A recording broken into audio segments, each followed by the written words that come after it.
conference and all who stand with Ukraine today. Thank you so much.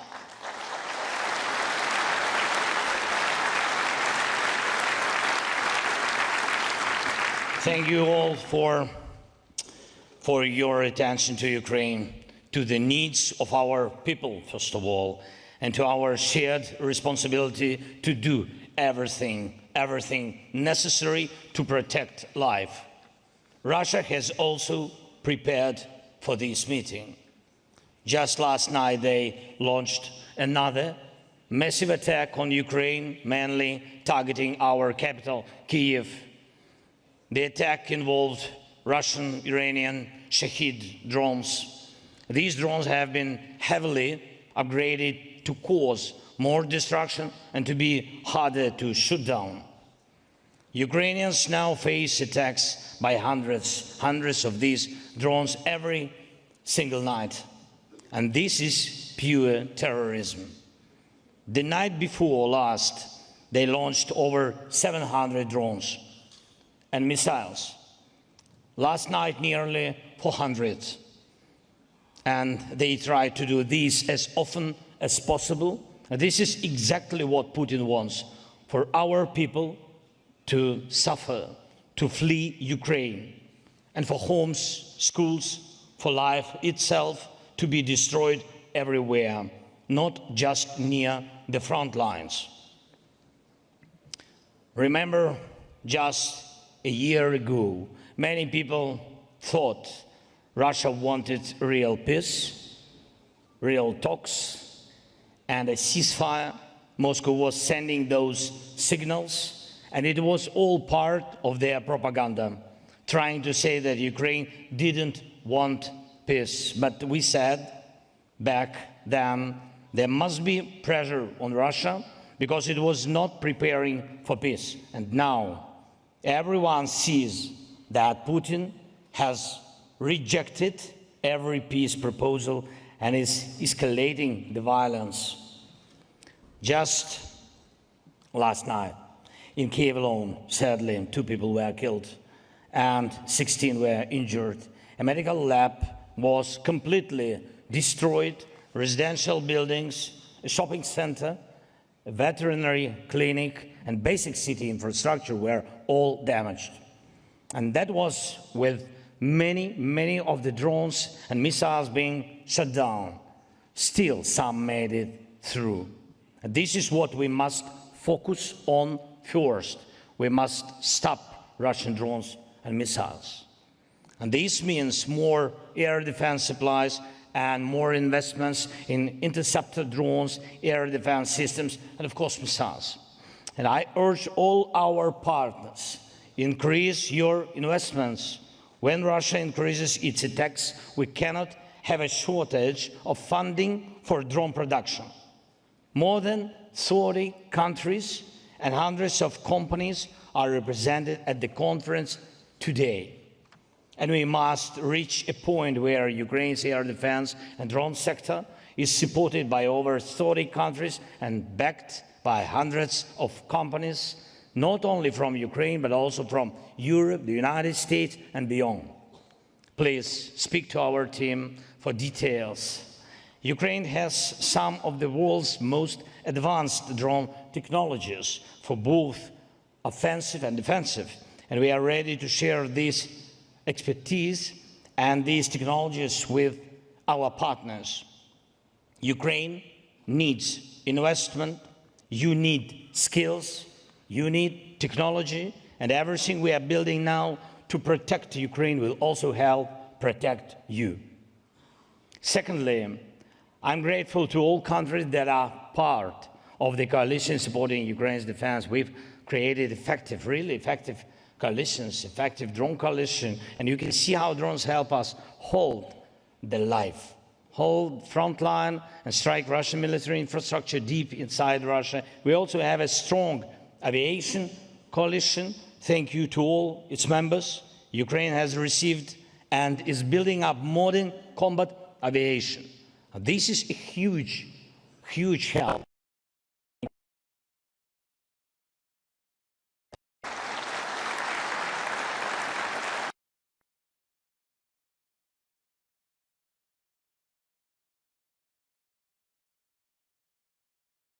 aircraft to F-16s and Mirages this quickly.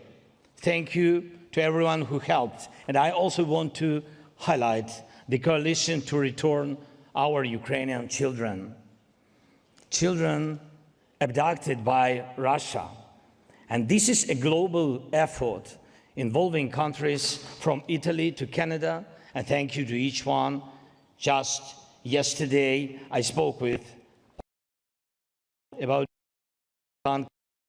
this work, and it already is. I'll discuss this with and other leaders as well. And we must explore every to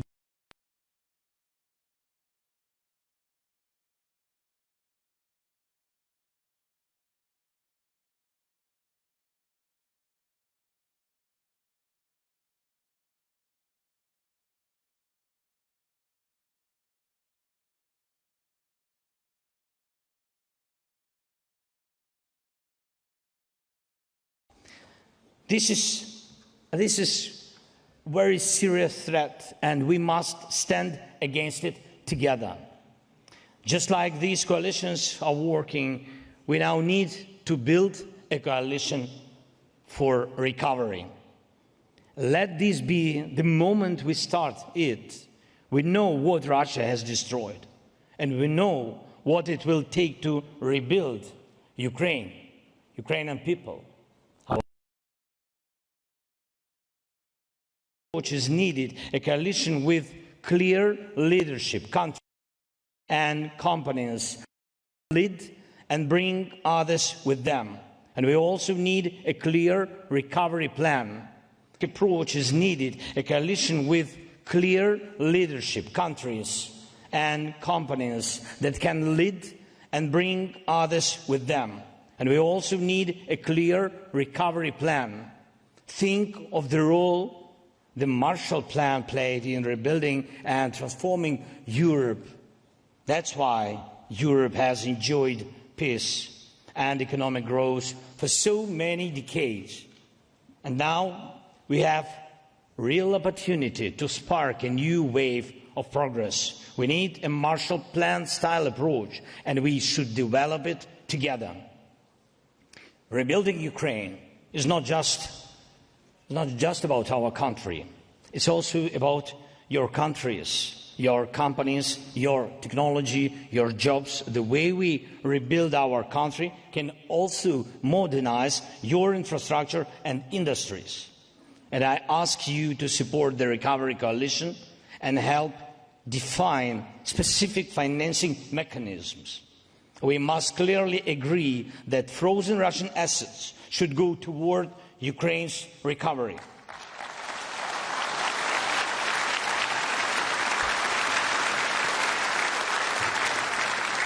Not only the income from these assets, but the assets themselves must be used and much more actively than they are now to help save lives.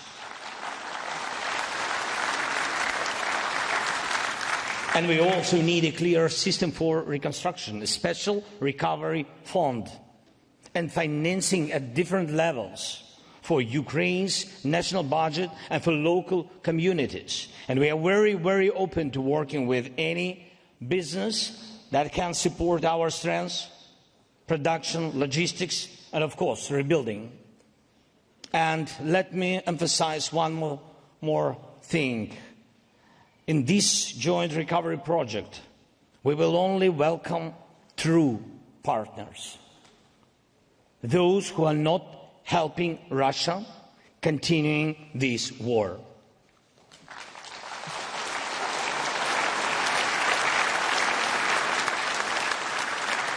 Only friends are invited to be a part of Ukraine's economic and technological recovery. And one last thing. We are already preparing for the next winter. And we've already gone through 3 winters during this full-scale war. And of course, first of all, thank you to everyone who helped us then. Thank you. and we need to keep working together to get through the next winter as well. And this can only be done as a shared task, and let's use this conference to move forward with that. I thank Norway for already, by the way, supporting us. Thank you to the Netherlands for your help. Thanks Germany. Thanks Ursula, Antonio. Thanks so much for the EU's continued support in helping Ukraine face energy challenges, real challenges. And we must keep making sure our people are protected. I also thank Italy, more than 500 companies, Giorgia, thank you so much, and to your team. More than 500 companies are represented here at the conference. Around 200 agreements are ready to be signed with a total value of over 10 billion euros. All of these must be fully implemented. And please, let's also focus on energy. Putin has only two real allies: terror and winter. And we must respond to both. Thank you to everyone who is helping. And let today's meetings bring real results that matter to people and are visible in their lives. And every day, all of us must stay focused. All of us must keep up the pressure on Russia. All of us must keep working for defense so that we can bring a real ceasefire as soon as possible, that our drones go to our shared arsenals, that our technologies serve recovery and real life, that we create and start implementing a reliable recovery plan, that our children and our people return home to Ukraine. Let's do everything we can.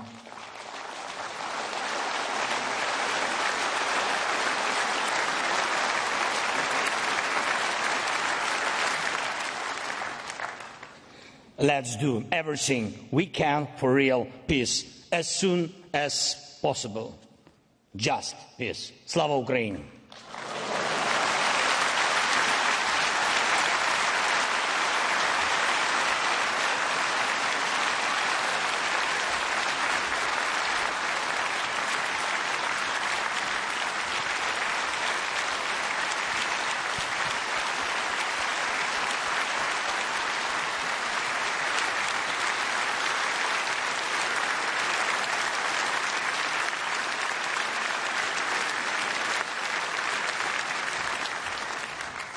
We now welcome Her Excellency Ursula von der Leyen, President of the European Commission.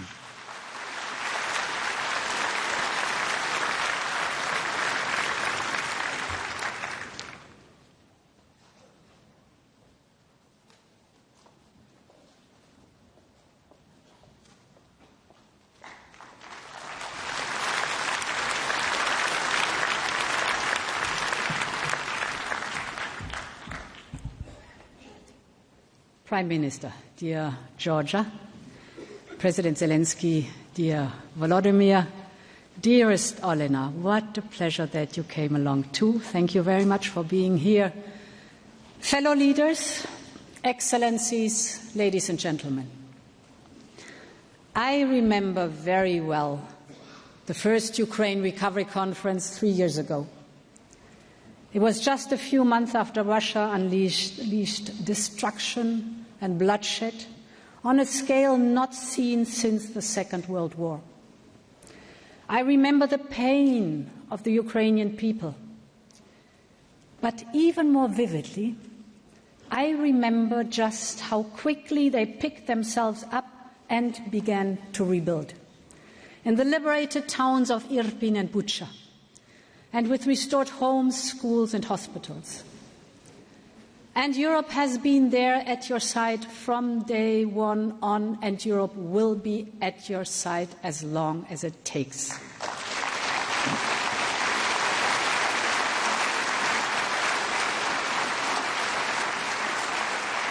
Today, we gather here in this eternal city to show our enduring commitment to Ukraine.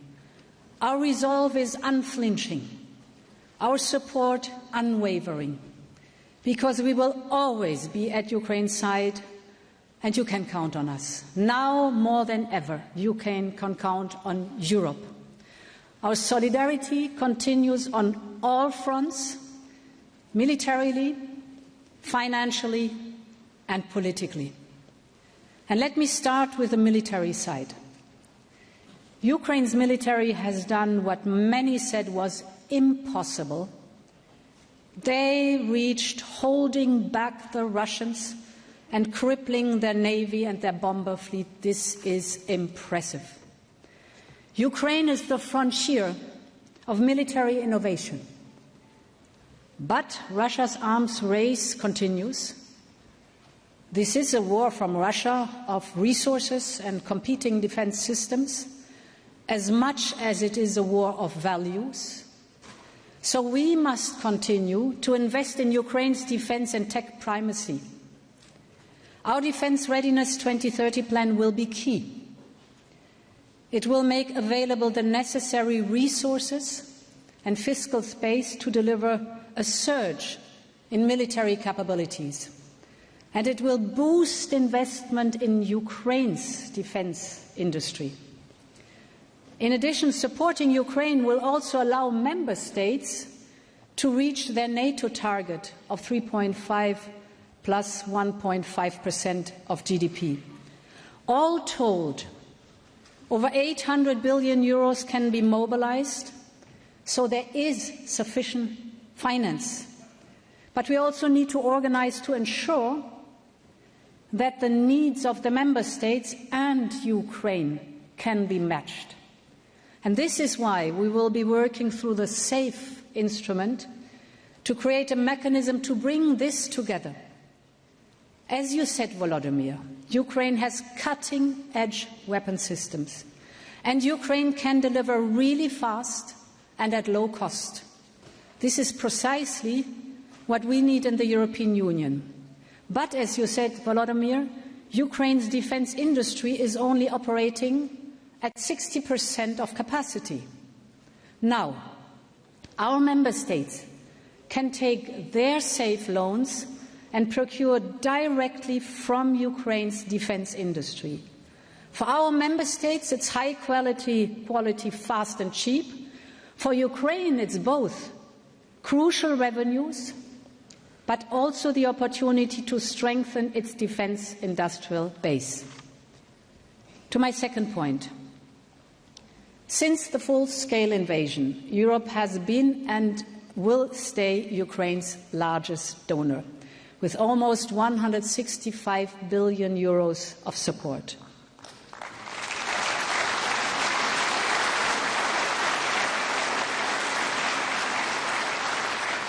And this year alone, we will cover 84% of external financing needed. As part of this support, I can announce €1 billion payment in macro-financial support, dear Volodymyr.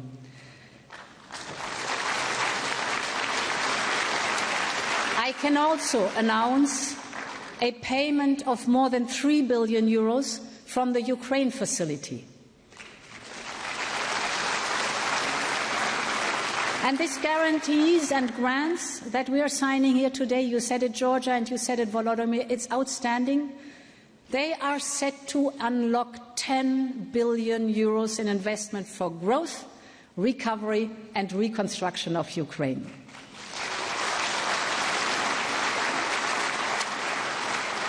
And we will ensure that Ukraine is supported until 2028 and beyond, when the new European budget kicks in. The new partnership with Ukraine will also play a key role in boosting private sector investment. That will be critical to reconstruction. And we will be able to build on strong foundations. Volodymyr, I listened very carefully. You said we need a special reconstruction fund. I am particularly pleased to announce today the European Flagship Fund for the Reconstruction of Ukraine, the largest equity fund globally to support reconstruction.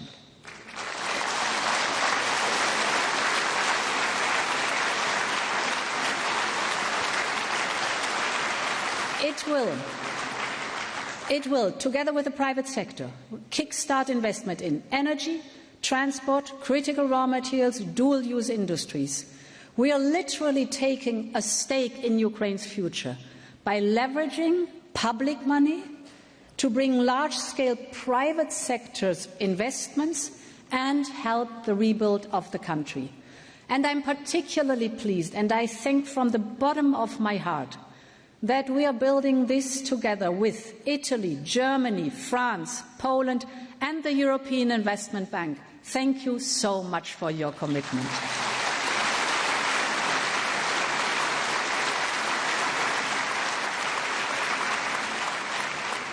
And I trust others will be eager to join.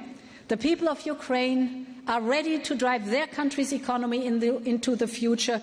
The time to invest is now. Finally, on political support.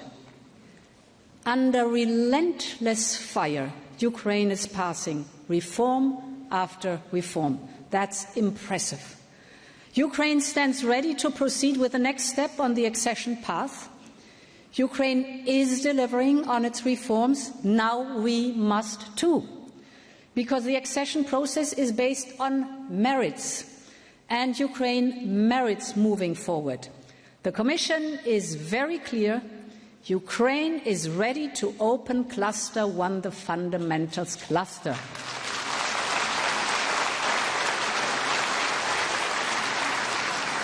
Now we have to act to move forward for millions of Ukrainians, soldiers, teachers, doctors, farmers, you name it, for Ukrainians from all walks of life. And for them, the future has two flags: the flags of Ukraine and the flags of Europe.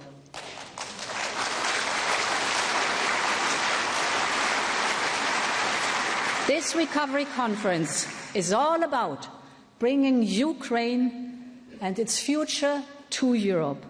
And Ukraine's future is in Europe. Let's make it happen together.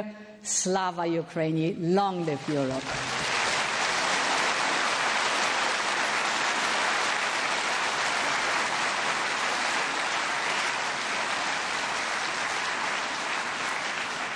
Please welcome now His Excellency Friedrich Merz, Federal Chancellor of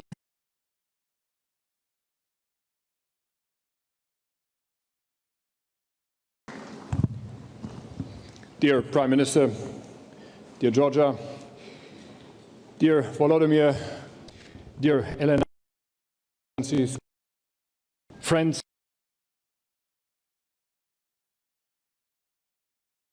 of Germany.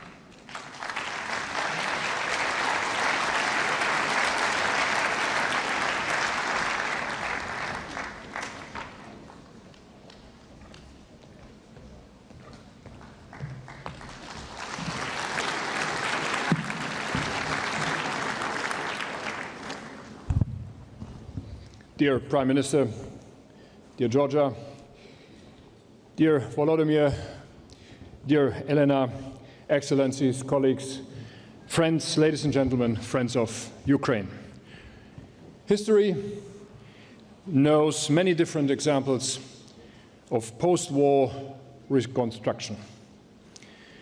One of the most successful was the recovery of Western Europe, and particularly of my country, Germany, after World War II. People still remember the so-called Wirtschaftswunder, the miracle of our economy. I don't mean to draw any misleading historical comparisons, but some of the recipes that were applied back then can still serve us when we focus at Ukraine's recovery today. The first one is, to rebuild a war-torn economy, it takes strong partners and international support. And Ukraine has strong international partners, all of us gathered here today.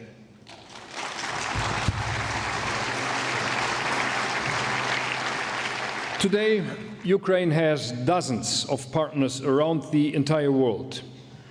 The European Union, the G7, the IMF, and of course, all of us that have come together today for the Ukraine Recovery Conference in Rome. Since last year's conference in Berlin, we have made some remarkable progress. 200,000 micro, small and medium-sized enterprises have been supported through the SME Alliance. 275,000 Ukrainians have received training as reconstruction professionals since the establishment of the Skills Alliance. 400 new partnerships with Ukrainian municipalities have been established, which is extremely important because reconstruction takes place at local level. In more than 80 companies, donor governments and civil society organizations have joined forces to empower women in their role in reconstruction. Now, Germany is the largest donor to the Ukraine Energy Support Fund and will continue to support the stabilization and reconstruction of Ukraine's energy system.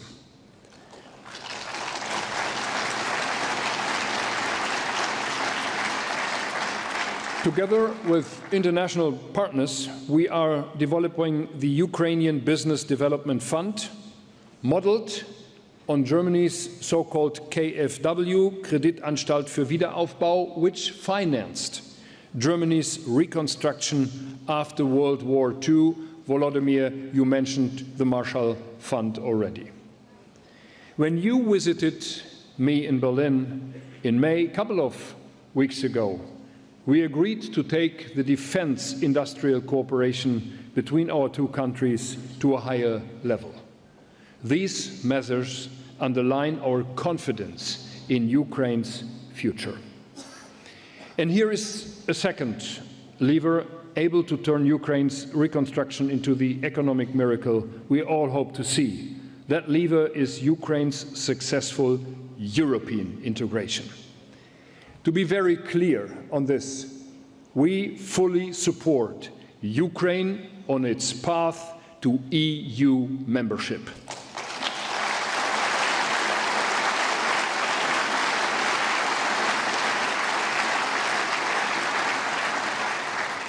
This includes, and you know that, Volodymyr, reforms like strengthening the rule of law or fighting corruption.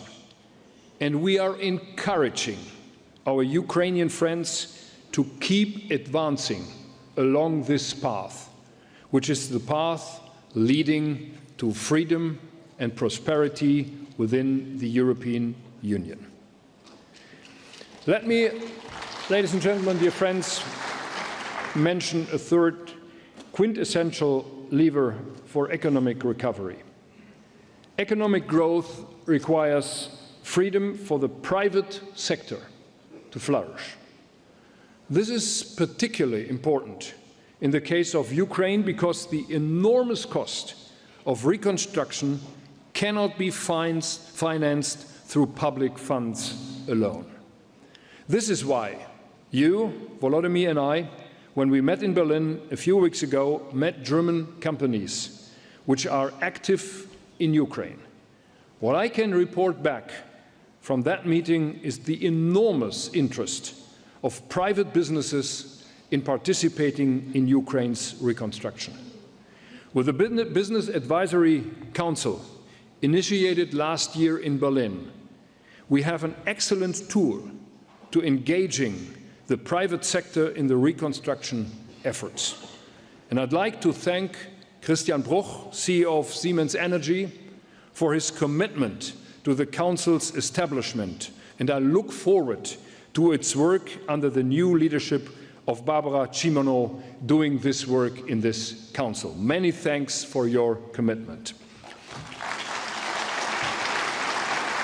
Now today I'm pleased that, and that was already mentioned by you, Ursula, we can announce the launch of the European Flagship Fund for the reconstruction of Ukraine, together with the European Union, together with the EU Commission, the European Investment Bank, with Italy, Poland and France.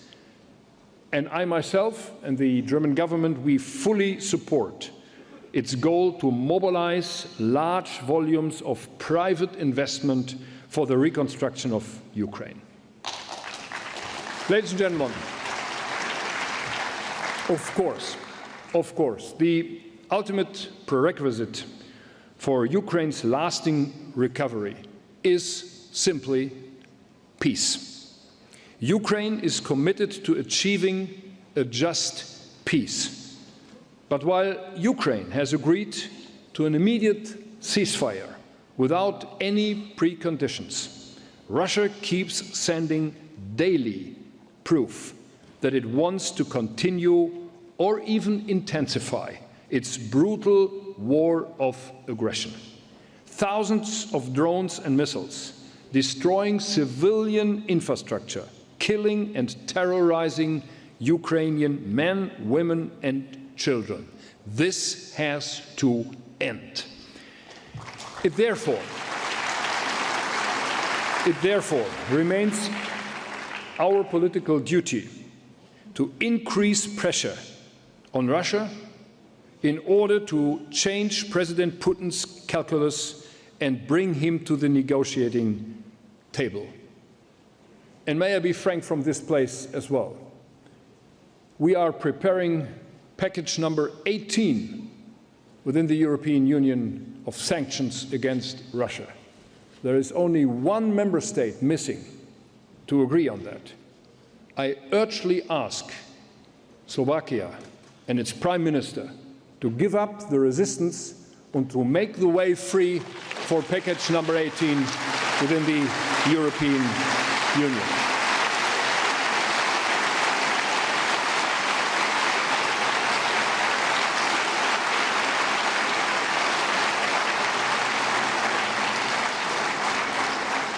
So let me end by reassuring you, Volodymyr, again, and our Ukrainian friends, that our support for your country is unwavering. Thanks to the Italian government and to you, Giorgia, for hosting this important conference. Thanks to all of you for standing with Ukraine. In finalizing, I have two messages. The one goes to Moscow and to President Putin. The message is quite simple.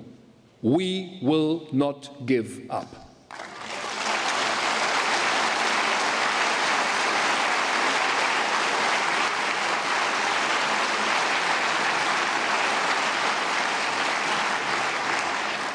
And dear friends, my second message goes to Washington, D.C. and to President Donald Trump. Stay with us and stay with the Europeans. We are on the same page. And we are looking for a stable political order in this world. We are both, the Americans and the Europeans, are partnered with us. Stay with us on this side and on this page of our common history. Many thanks, dear colleagues and friends.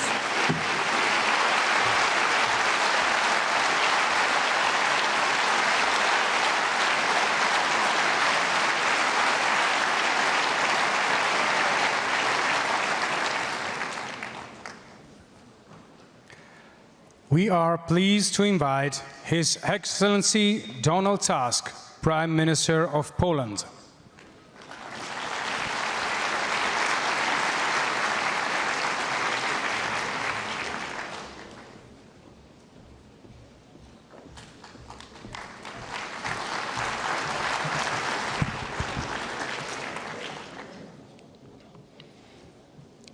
Dear Presidents and Prime Ministers,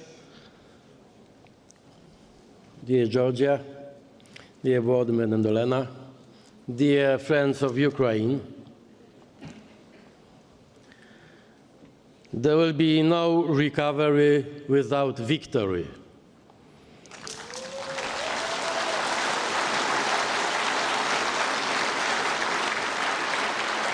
We are meeting here today to discuss how to help Ukraine not only to survive, but to win and to rise again.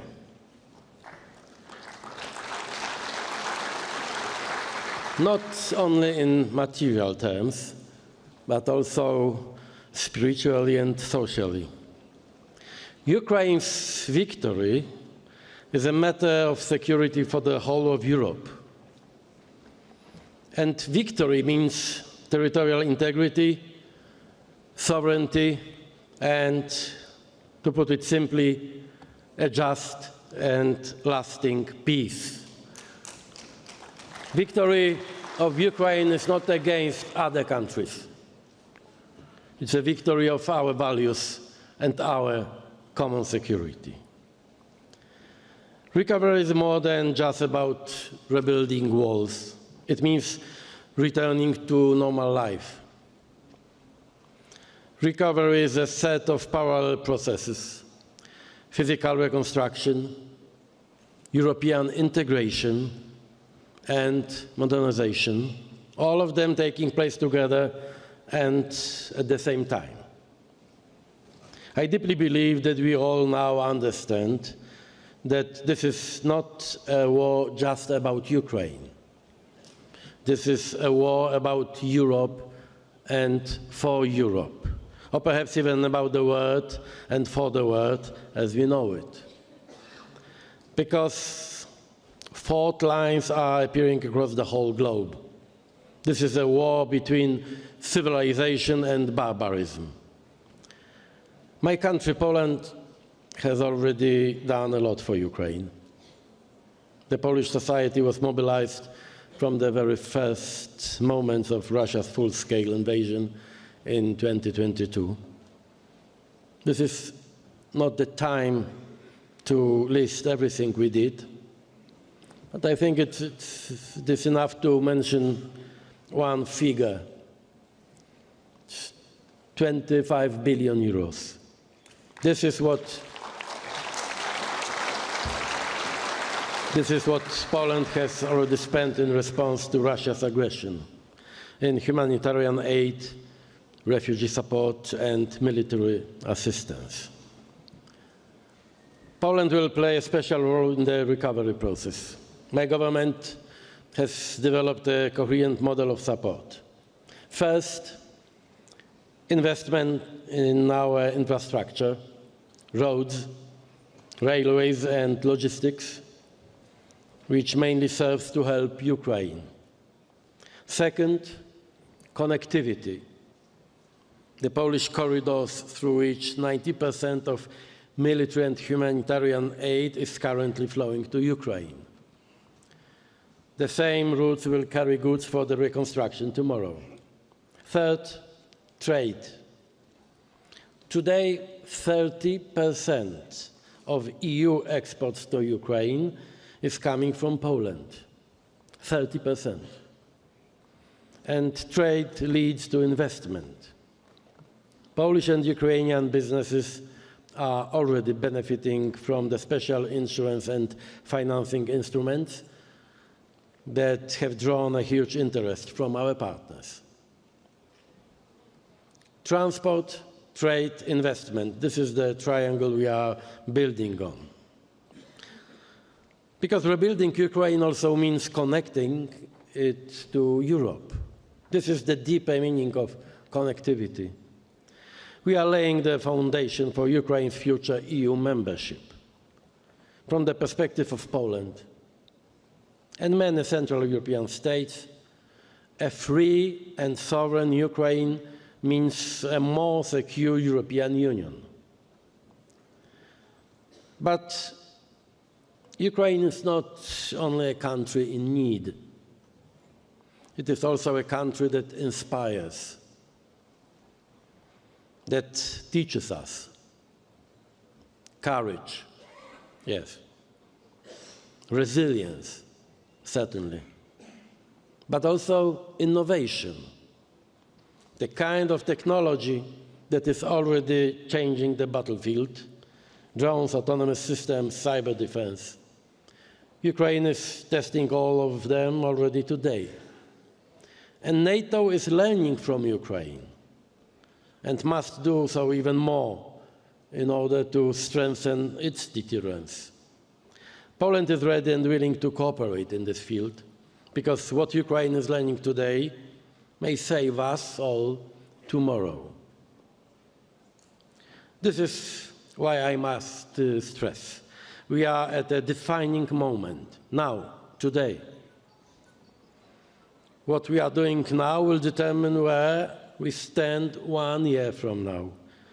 Will the guns pointed at Ukraine fall silent by the time we meet again during the next recovery conference? And so, from Rome, one of the cradles of our civilization, I appeal to the entire democratic world. Our consciences cannot rest while Putin attacks civilians night after night. Ending this war must be our common cause. Now is the time to begin a new chapter, the chapter of Ukraine's recovery in peace. Thank you.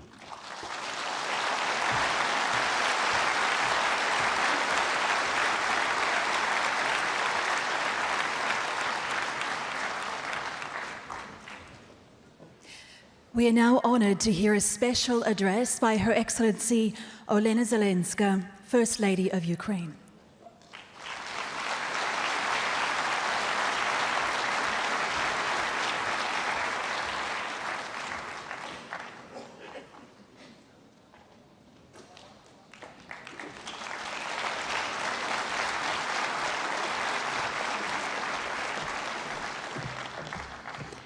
Thank you so much. It's a great honor to participate here today.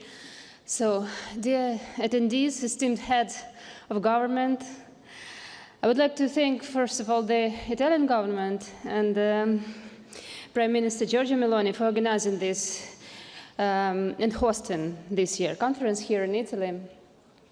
Thank you for your genuine concern and for your commitment, because today we're discussing not only the fate of Ukraine, but the fate of the entire region.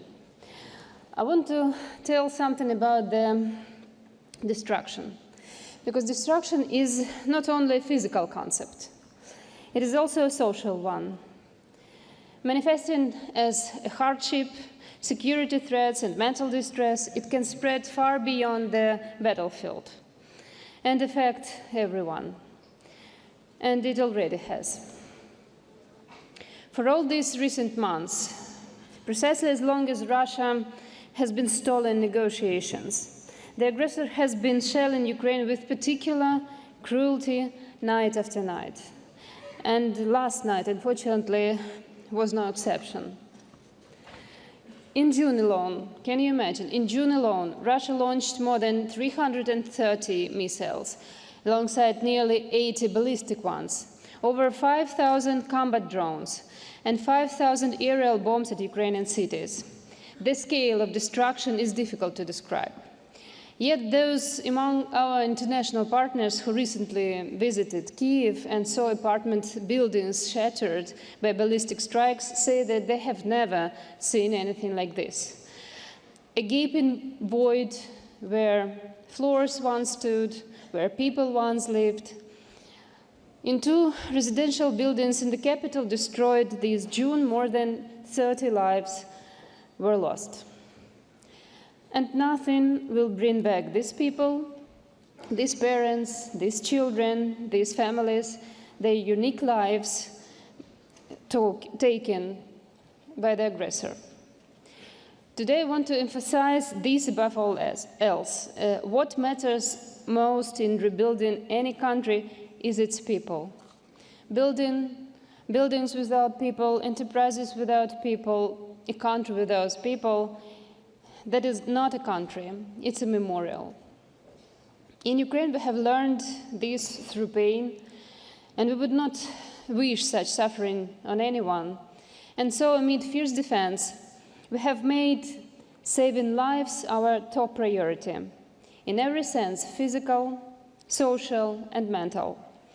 Our principle is restore the individual, and they will restore everything else, only in that order. Thank you.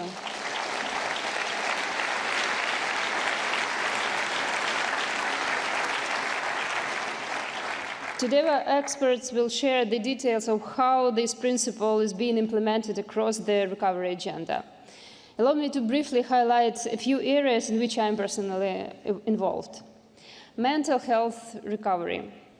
When a building is destroyed, what remains is not only rubble and graves. There are also hundreds of people living grief.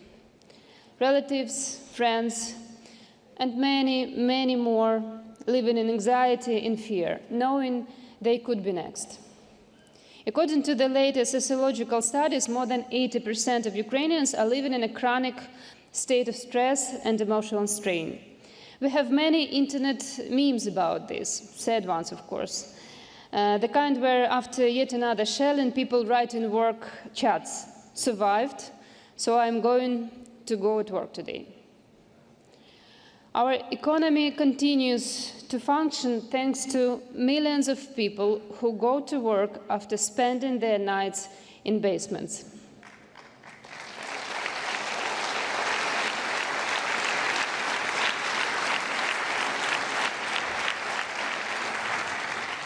But in those moments, the main emotions they carry are fatigue, tension, and despair.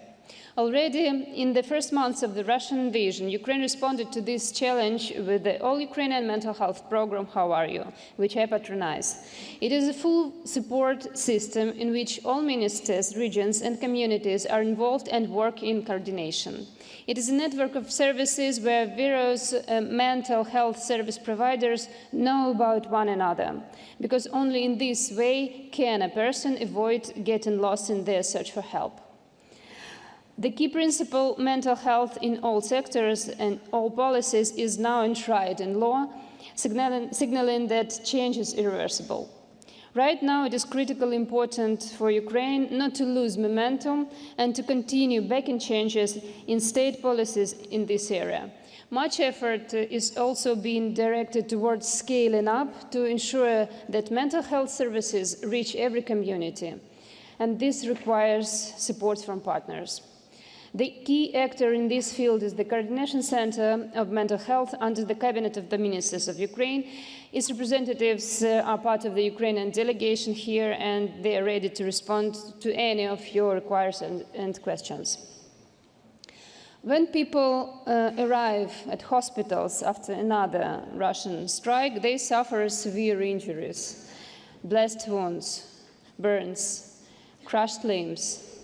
Saving their lives alone is not enough. We must help them live fully again. Therefore, today, we have 11,000 rehabilitation specialists working across the country, 7 times more than in 2022.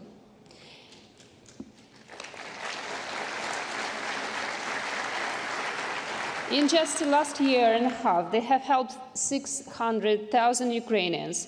This is also the result of state policy. Our specialists have the opportunity to learn from colleagues in the world's best clinics, for which we are deeply grateful to those clinics and to your countries. But our own expertise has also grown to the point where we can share it. For this purpose, Ukraine has launched a medical partnership that directs international cooperation between medical institutions. I invite you to join and thank those who have already become part of it.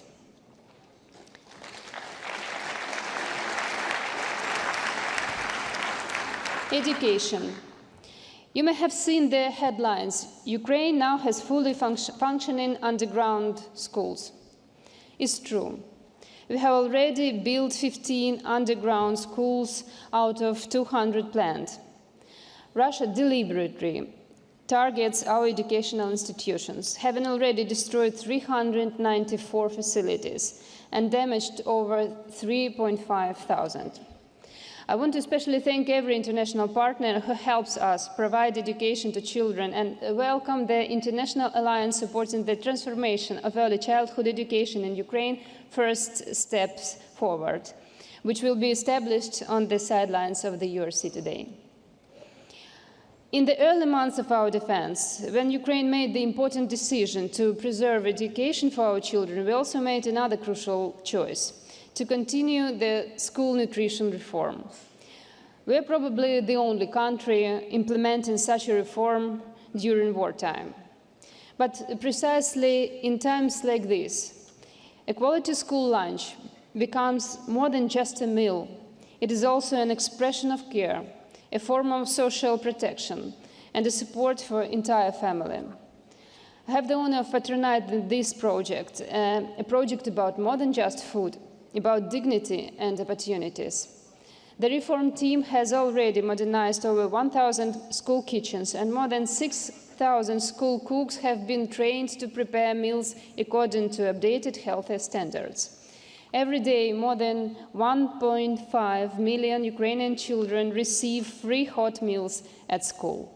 Our healthy eating campaign has reached over 7 million Ukrainians because we believe that by cultivating healthy habits from childhood, we shape a healthy nation. Our goal is that by 2027, every child has daily access to high-quality, healthy food. To achieve this, Ukraine still needs 6,000 modernized kitchen facilities and 12,000 trained cooks. I invite you, all those who feel connected to this, to join us, and I also invite everyone to literally taste the reform. For the second year in a row, we present in a school meal show kitchen here at the URC. You're welcome.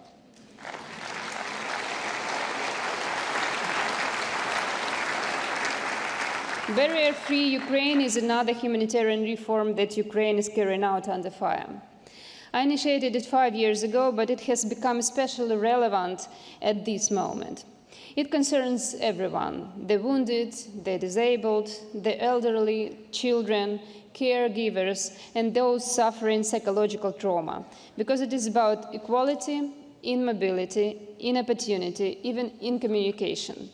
Over these years, we have introduced European standards of accessibility in construction and digital space.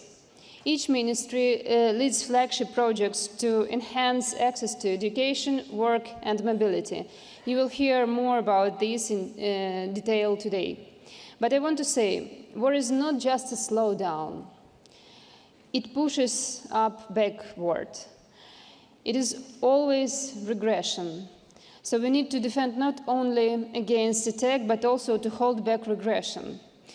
As Lewis Carroll said, it takes all the running you can do to stay the same place. Literally, even new strike increases the need for inclusive services. That is why we value your help so much. Thank you.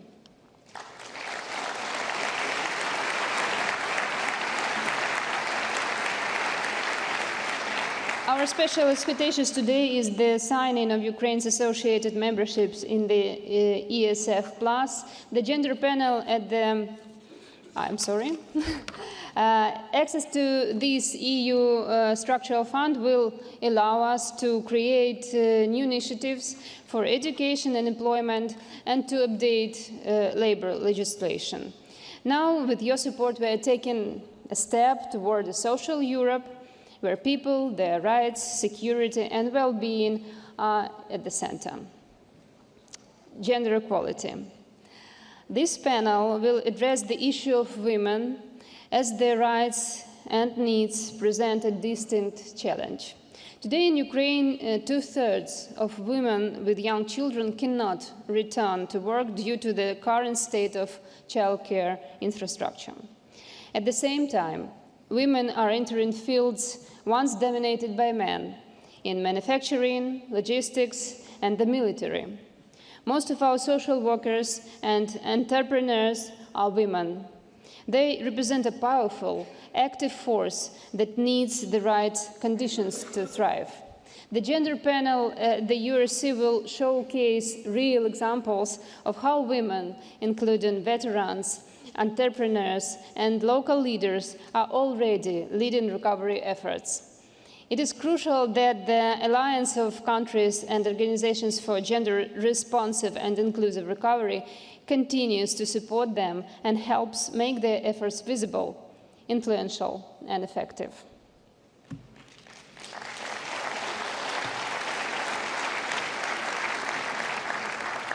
Equal opportunities, education, mental health, rehabilitation, and fulfilling childhood, all these topics I have just mentioned are also at the heart of the Olena Zelenska Foundation's work.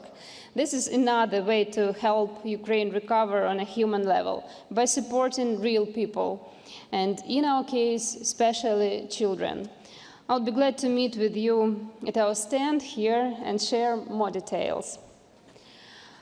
Italian politician Alcide De Gasperi, who once stood against fascism, said that the future is built by the hands of those who are free from hesitation. Ukrainians facing constant threats to their lives simply have no time for hesitation. We set aside all hesitation until peaceful times. And now we act. This, by the way, is one of the mental practices that helps us to hold on. We must act, even when scared, even when it's dangerous, seeing other people, their needs, and helping them. This is the best way to get distracted from fears and anxiety, tested by Ukraine. So I ask you, in all your important and valuable projects, to put people first.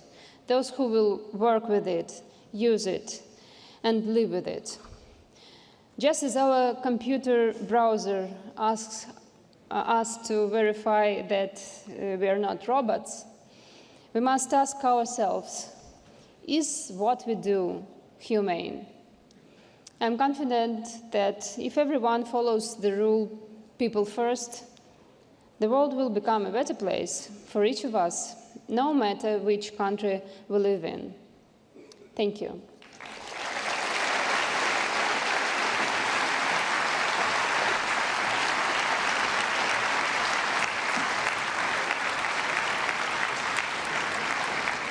We thank Madam Zelenska. Now the first plenary session is over. Please remain seated. In a few minutes, the second session will start.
Jo.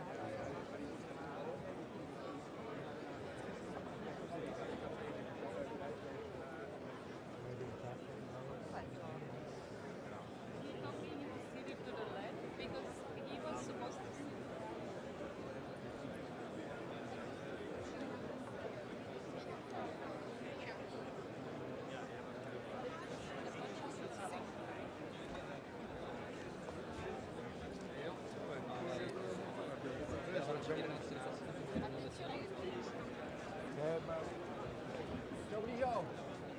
Senti, jsem mluvil se šéfem, říká, že tady se No, musíme to všechno posouvat, přesouvat. To je správně. Já jdu Klarovi za ním musí, že musí poslední vystoupení do budovy.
Italy and Prime Minister Meloni for organizing this conference to show that we remain united in our determination.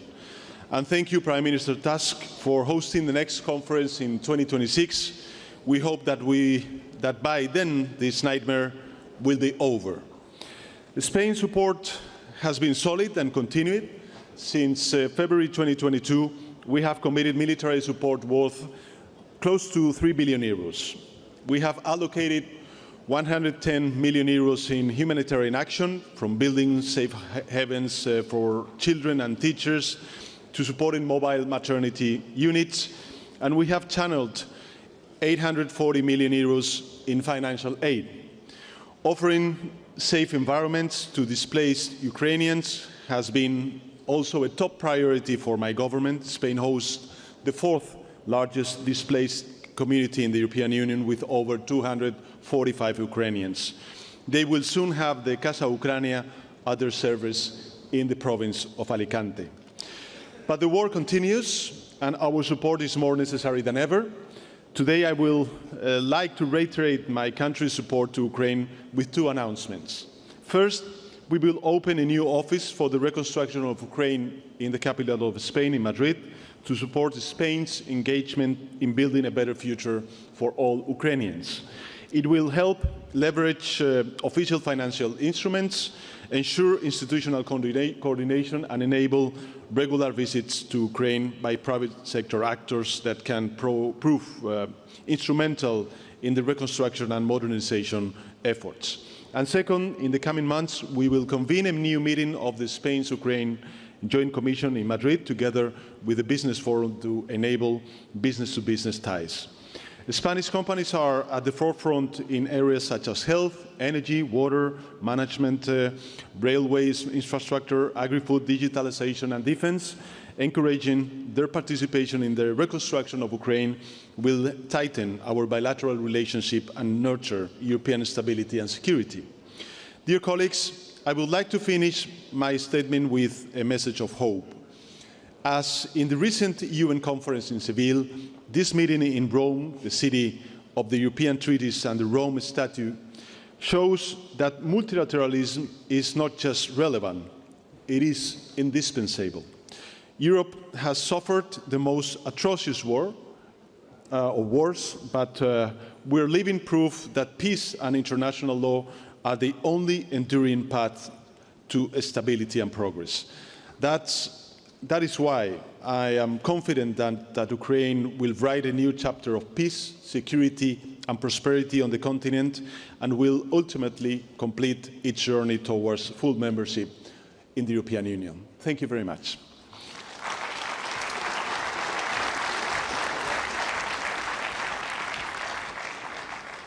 We proceed with the message from His Excellency Denis Shmyhal, Prime Minister of Ukraine, joining us remotely.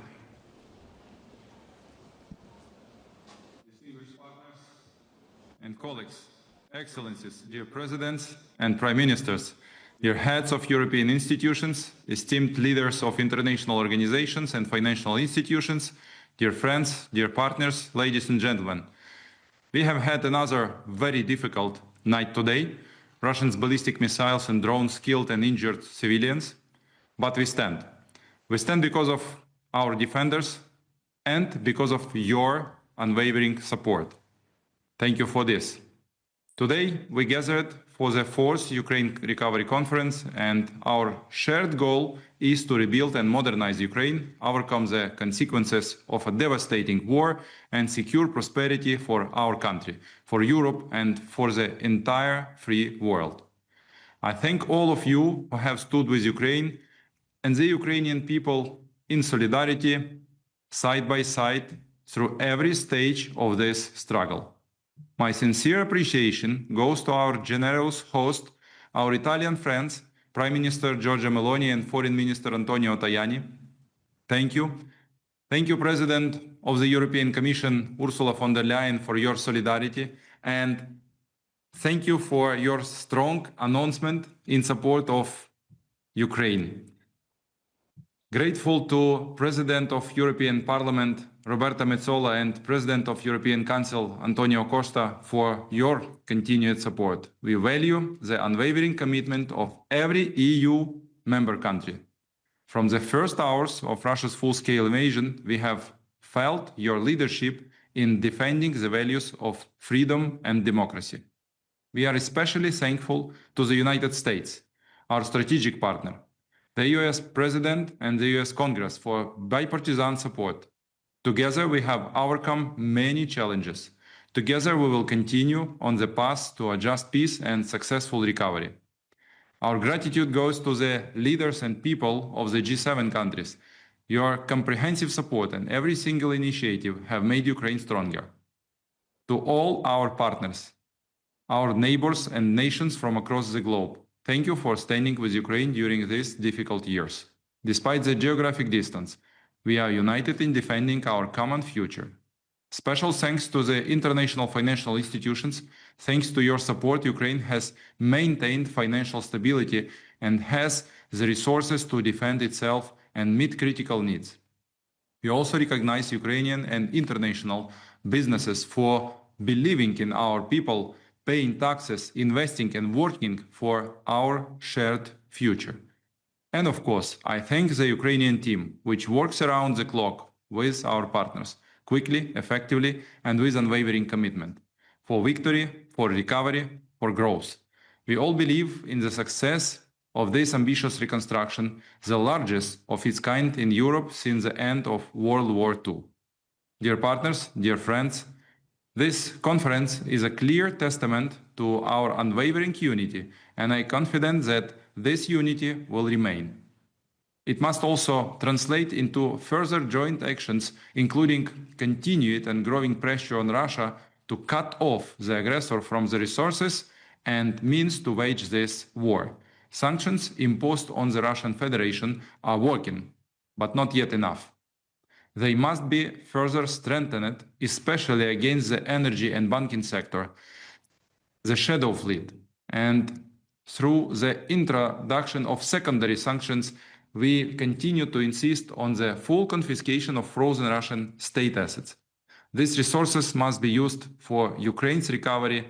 It will be fair and it will be effective. Russia must pay for its crimes.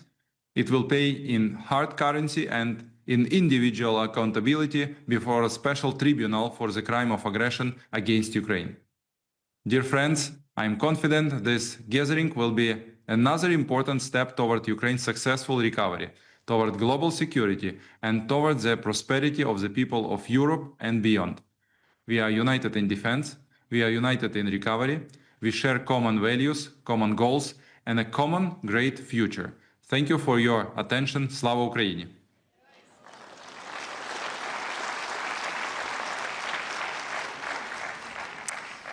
We are now very pleased to welcome His Excellency Antonio Costa, President of the European Council.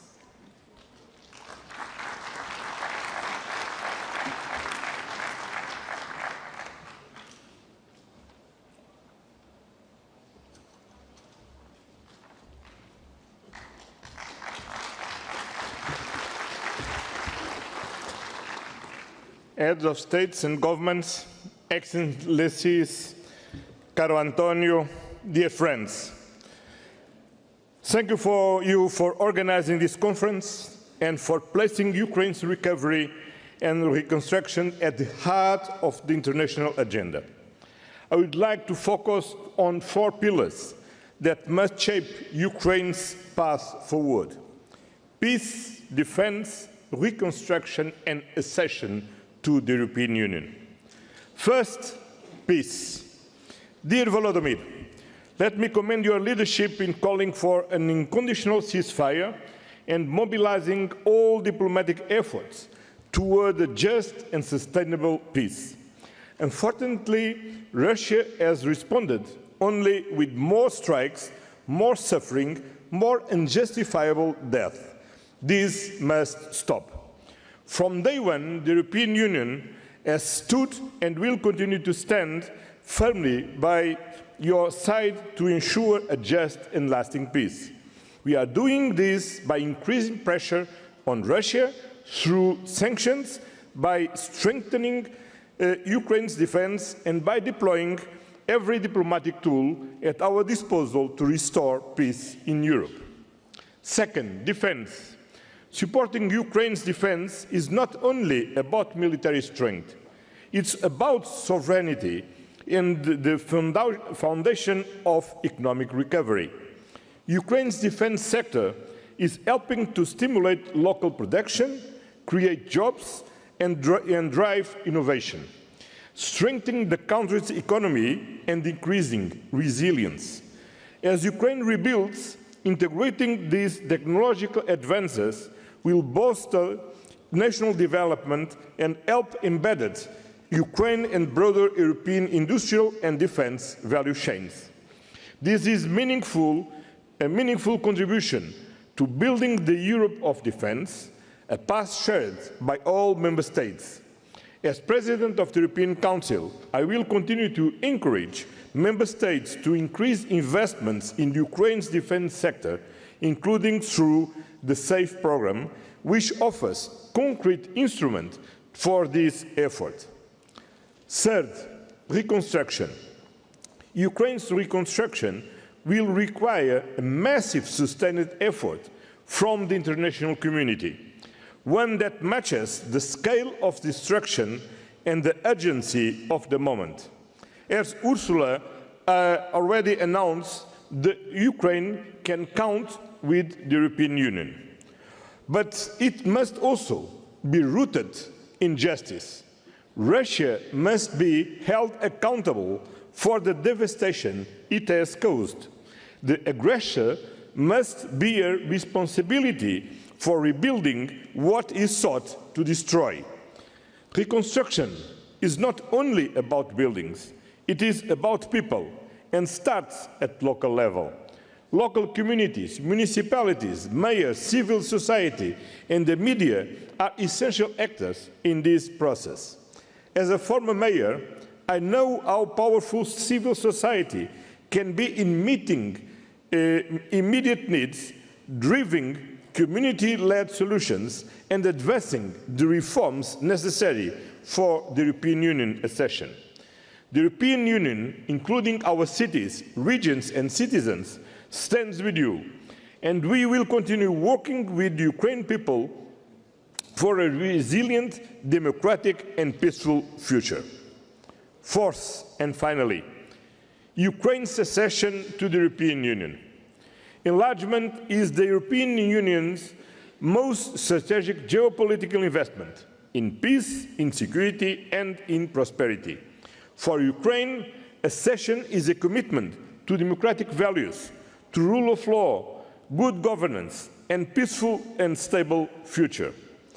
At our most recent meeting, European Union leaders acknowledged the remarkable progress Ukraine has made on reforms, even under the most difficult conditions. The Commission's assessment is clear. Ukraine has fulfilled all the necessary steps to open the first cluster of accession negotiations. Negotiations must now move forward. Ukraine's accession process will continue with the next steps guided by merit, momentum, and the mutual commitment. Ladies and gentlemen, Ukraine's future lies in the European Union. The European Union stands with Ukraine for peace, for defense, for reconstruction, and all along the path of accession. Together, we can ensure that Ukraine not only recovers, but thrives, and in doing so, we will build a stronger, safer, and more united Europe. Thank you very much.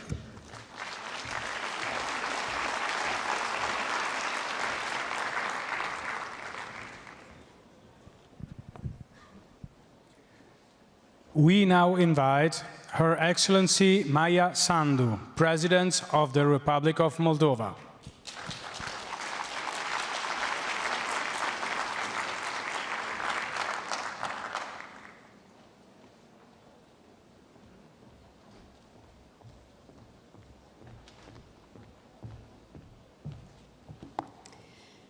Your Excellencies, colleagues, Let me begin by thanking President Zelensky for his leadership and the Ukrainian people for their extraordinary courage.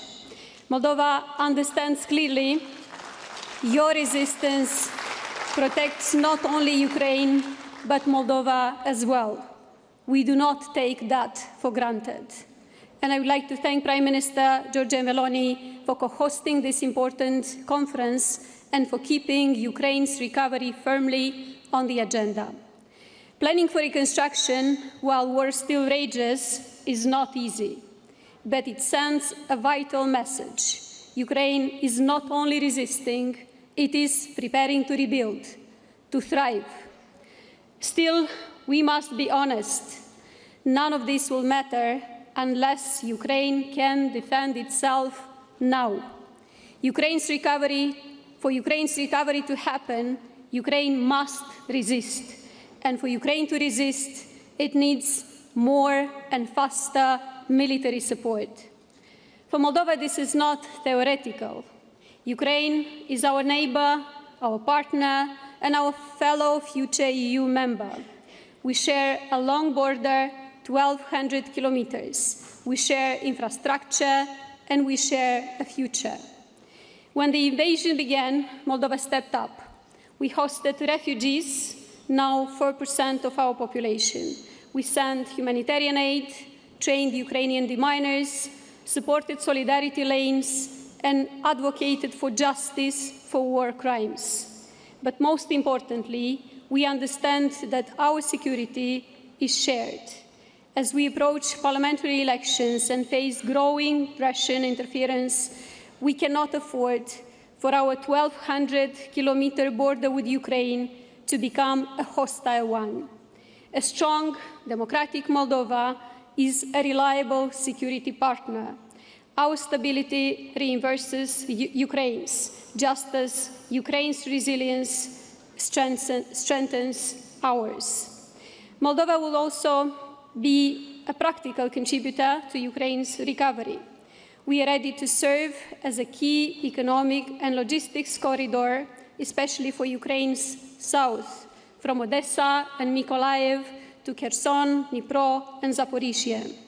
We offer geographic proximity for speed, efficiency, and sustainability, secure infrastructure and transport links, a reliable, business-friendly environment. We are expanding our Danube port, building multimodal terminals, and improving roads and railways connecting Romania, Moldova, and Ukraine. We're strengthening electricity links and cross-border gas security with both Ukraine and Romania. Moldova has also significantly enhanced its own energy security, so here too partners will find stability. To our EU partners, we say, help us fast-track the infrastructure that ties us to Ukraine and to Europe. It's an investment in our shared resilience. But let me close where I began. Ukraine's ability to rebuild depends first on its ability to defend itself.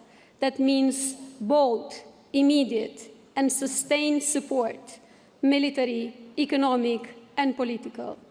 Ukraine has shown the courage to fight and the vision to rebuild. Moldova stands with you consistently and unconditionally. Thank you.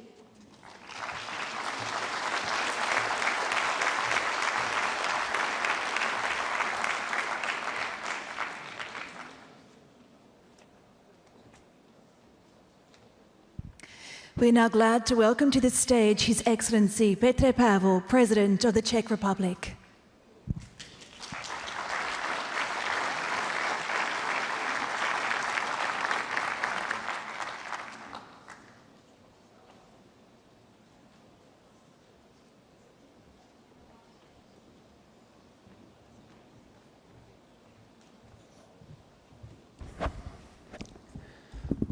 Dear colleagues, ladies and gentlemen, it is an honor to speak to you today, representing Czechia and recognizing our shared responsibility in responding to Russia's aggressive war against Ukraine.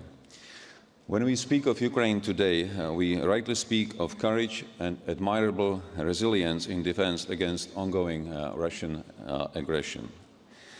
Despite hopes earlier this year that the war might move forward a resolution, the scale and intensity of the fighting have only grown over time, with an increasing number of drone and missile attacks striking cities, critical infrastructure, and civilian targets. Last night was just another evidence of Russian barbarism. Even as the war rages on, and there is definitely no time to slow down our support to Ukraine, another challenge requires our full attention, no less strategic than defense and just as politically decisive. And that challenge is reconstruction of Ukraine. Even though peace is not yet in sight, we need to prepare for the day after. When the guns fall silent, we must already be in motion, with plans, resources, and partnerships ready to be activated. Ukraine's future will depend on whether the country becomes a place where people can see their own chances, a country worth investing in, returning to, and rebuilding. This is why reconstruction needs to support economic stabilization, modernization, and Ukraine's integration with the EU. It must help create the kind of future people choose to return to. A reference to the Marshall Plan made by Volodymyr Zelensky is more than symbolic. In 1947, my country was invited to join the original post-Second World War plan, and then forced by Moscow to walk away. That moment delayed our return to Europe for decades. Today, Moscow again claims the right to decide where Europe ends. But this time, that claim will not stand. Ukraine has chosen its path, and we stand with her choice. A modern Marshall Plan should reflect that choice, not just as a tool for reconstruction, but as a political commitment to Ukraine's future as part of Europe. The foundations of this effort already exist. The Ukraine Plan, the EU's EU-Ukraine facility, the impressive work of the Ukrainian government, the European Commission, and the international partners. But these are only the building blocks. What we need now is a broader, more ambitious framework, one that brings together public leadership, private capital, institutional reforms, and strategic vision. Let me outline the main pillars of such a strategy, not as an exhaustive list, but as a political architecture built on key areas we believe are essential. First, we need a broader political coalition, one that brings together the EU and its member states with democratic partners such as the United States, UK, Canada, Japan, and others. Reconstruction on this scale must be built on shared responsibility and strategic alignment. Second, it is necessary to move from fragmented coordination to real governance, with a decision-making center capable of setting priorities, managing resources, and ensuring delivery and oversight. This also means deploying a single digital platform to make all projects visible, traceable, and transparent for citizens, investors, and partners alike. Third, reconstruction must be driven by private investment. There is sufficient capital in global markets to finance Ukraine's recovery. The challenge is to unlock it. This requires strong, well-targeted incentives, concessional finances, guarantees, risk insurance, and regulatory stability, all embedded in a broader framework with ESG standards and reliable public funding. Public resources will play a catalyst role in this effort. We should consider mobilizing joint EU instruments, such as, for example, common borrowing and the use of frozen Russian sovereign assets to support the recovery efforts.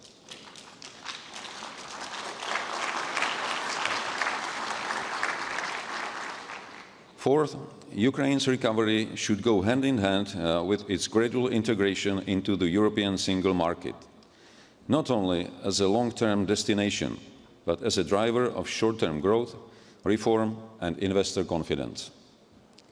At the same time, we must invest in Ukraine's ability to absorb and sustain this transformation. That means building institutional capacity from public procurement to local governance, and supporting human capital through education, training and knowledge transfer. Fifth, we must match resources with capabilities, enabling countries to contribute where they bring the most value. And we must also combine Ukrainian leadership with clear accountability mechanisms to ensure that ownership and transparency go hand in hand. Finally, it is essential to commit ourselves politically and financially to support the regions that have suffered most. Because the hardest hit regions are not just scenes of destructions. They must also become centers of recovery. Let me now speak briefly about Czechia's role in our collective effort. We are not just advocating for a Marshall Plan. We are already acting, supporting recovery during the war and on the ground. Our work is focused particularly on the Dnipropetrovsk and Kharkiv regions, where we have helped restore access to clean water, strengthen decentralized energy systems, and maintain vital public services under war conditions. Just a few weeks ago, we signed a landmark trilateral partnership with Taiwan. This project will bring safe drinking water to over 380,000 people in Dnipropetrovsk Oblast. It also delivers a number of cogeneration units providing electricity and heating. This model is exactly how like-minded democracies can work together where help is most needed.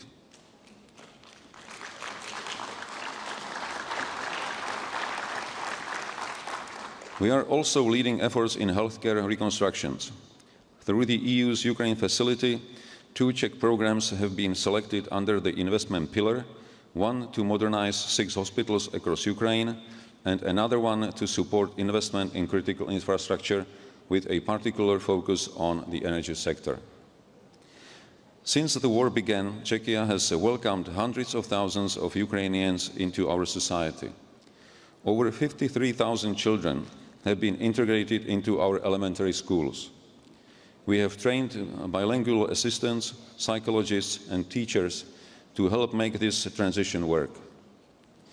Over 7,000 Ukrainian students are now enrolled in Czech universities. We are working with Ukrainian partners to develop joint academic programs in key areas such as cybersecurity, energy, environment, and public finances. We also offer targeted support for teacher training and trauma care, drawing on Czech experience in mental health and post-crisis recovery. These efforts are not temporary. They are part of a lasting investment in the skills and confidence Ukraine will need to recover.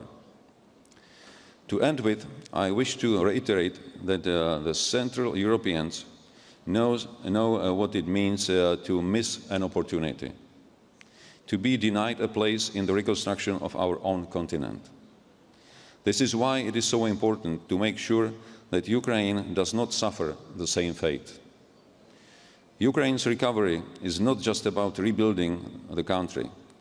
It is a strategic investment in Europe's future, in our stability, and in the credibility of what we stand for. Much has already begun, but the scale of the task demands that we stay focused, stay ambitious, and move forward together. Thank you.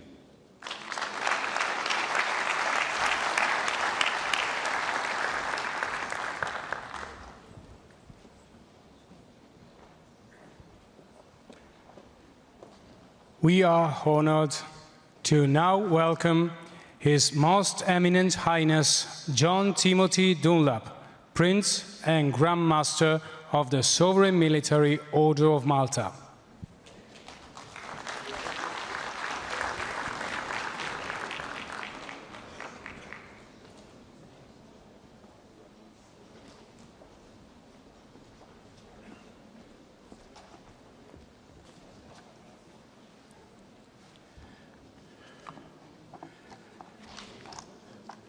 Your Excellencies, ladies and gentlemen, I'm honored to address on behalf of the Sovereign Order of Malta this most distinguished audience. We're here today at this conference, which is of utmost importance to the free and democratic world, to discuss the subject of the recovery of Ukraine. I sincerely thank Their Excellencies Prime Minister Meloni and President Zelensky for their kind invitation. The Sovereign Order of Malta and Ukraine established diplomatic relations back in 2008. Well before this, however, in 1990, months before Ukraine's declaration of independence in August 1991, the Order founded its National Relief Corps to serve the needs of the Ukrainian people. Since then, in fact, since the very beginning of post-Soviet Ukraine, the Order has been deeply rooted in the social fabric and the civil society of Ukraine. Our Relief Corps is composed of Ukrainian citizens. Time and time again, these courageous men and women overcome huge challenges and take on extremely high risks to bring relief to a suffering people. This has been especially true in the last 3 years, as the world has witnessed an escalation of the war, and with it, seemingly endless human tragedies. Soon after the outbreak of the conflict, the Order of Malta facilitated the creation of humanitarian corridors. These corridors were meant to enable the vulnerable civilian population to escape the death and destruction relentlessly bearing down on them in their villages and towns. They were the result of joint efforts on the part of the Order's Relief Corps in Ukraine, a number of the Order's Relief Corps based in neighboring countries, and in coordination with our embassy in Kiev. With the support of Malteser International, the Order has also been focused on the treatment of people who suffer from severe mental illness and psychological distress as a consequence of wartime. Make no mistake, it is women, children, the disabled, and the elderly, the most vulnerable, who suffer the most from war-related violence. Although often overlooked, this war is taking a tremendous psychological toll on the Ukrainian population. Apart from coping with physical loss of homes, the obliteration of entire towns, and the complete disruption of normal daily living patterns, the psychological trauma caused by these tragedies is frequently underestimated. Through Malteser International and the Order's other resources, we are doing our best to address this issue. We all know that the Ukrainian population is suffering immensely. We all know the consequences for Ukrainian civilians and non-military infrastructure, housing, and hospitals when they are targeted for destruction. We all know the damage that has been done and that continues to be done to people who are deliberately targeted and terrorized. And we all know that for many years to come, Ukrainians will live not only with physical disabilities, but also with deep psychological scars that will not heal easily or quickly.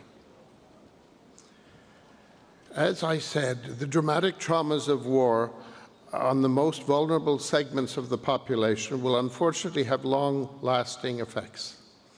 We should be prepared to make this treatment for these traumas a priority for this foreseeable future, hopefully in the context of the reconstruction of Ukraine.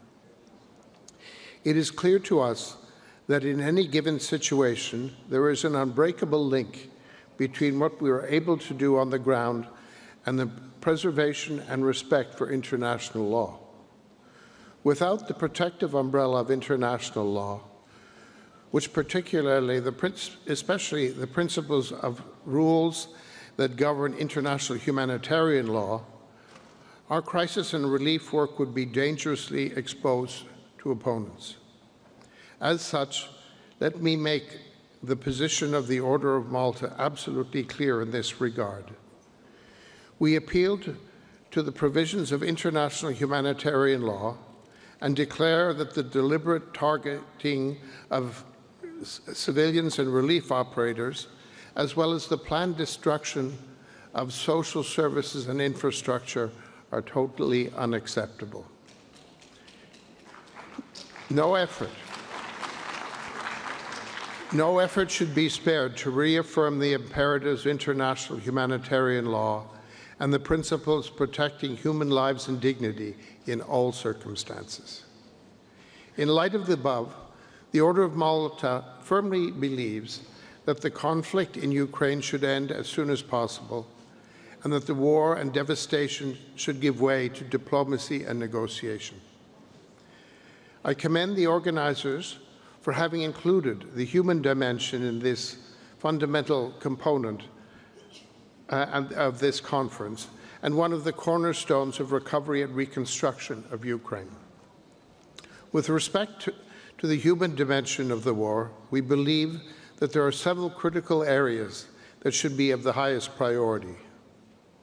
These are the conditions of orphans and children, the need for ensuring the best and most comprehensive treatment of those left physically disabled, and the recognition and treatment of many psychological wounds that this tragic war has caused.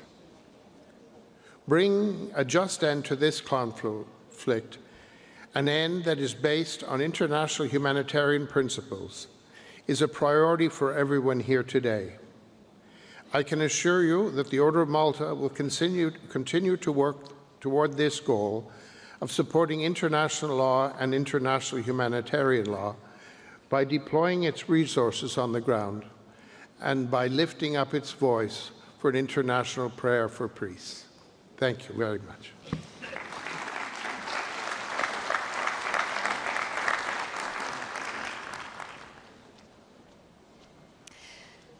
We now invite His Excellency Edi Rama, Prime Minister of the Republic of Albania.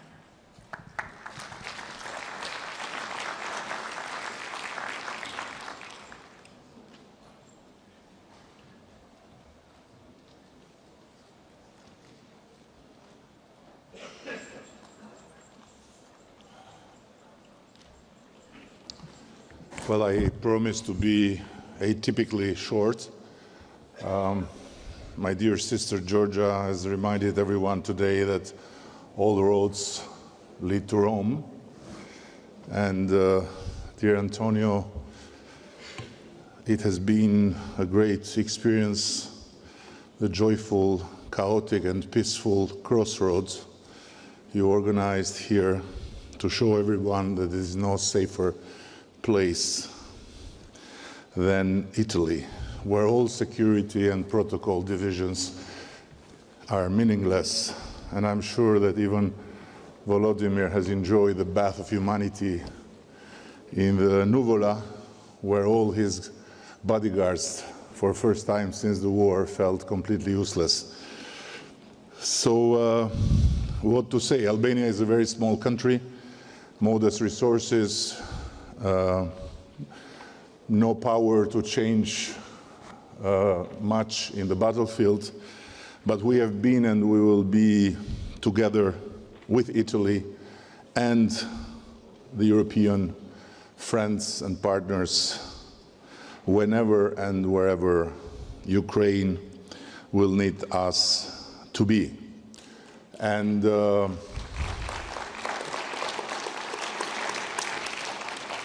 And as we were told to speak only 3 minutes, and I want to lead by example at the end, I just want to say that whomever spoke before me and whomever will speak after me has said and will say enough for me to not be able to add anything interesting for your time to be spent. So, however, I want to share with you in this city that not long ago gave the farewell to a great man of peace named Pope Francis, that while supporting Ukraine to fight and also to rebuild, we should do our best to not leave peace in the second row of our thoughts. We should not leave the word peace divide further our democratic societies and alienate further parts of our societies and fuel dissent among our societies. And we should not let anyone also out of the democratic Europe borders lecture us, the European community, about what peace is and how peace sounds like. We are not a community of warmongers, and Ukraine is nor the aggressor and neither the perpetrator of that bloody war at the gates of Europe every day and night. No one has a magic formula, of course, and myself far less so. Just talking about peace does not make the war stop, and other makes Vladimir Putin a peace lover. Nevertheless, I want to conclude by sharing with you the belief that while we are doing all the right things to not let Ukraine down, we will not be strong enough to end this war and save Ukraine if we will not have our own bold, credible, and attractive plan for peace. Peace is the only future Europe can talk about. And as the late Pope Francis once said, in Rome, I feel the presence not of the past, but of the future. Thank you.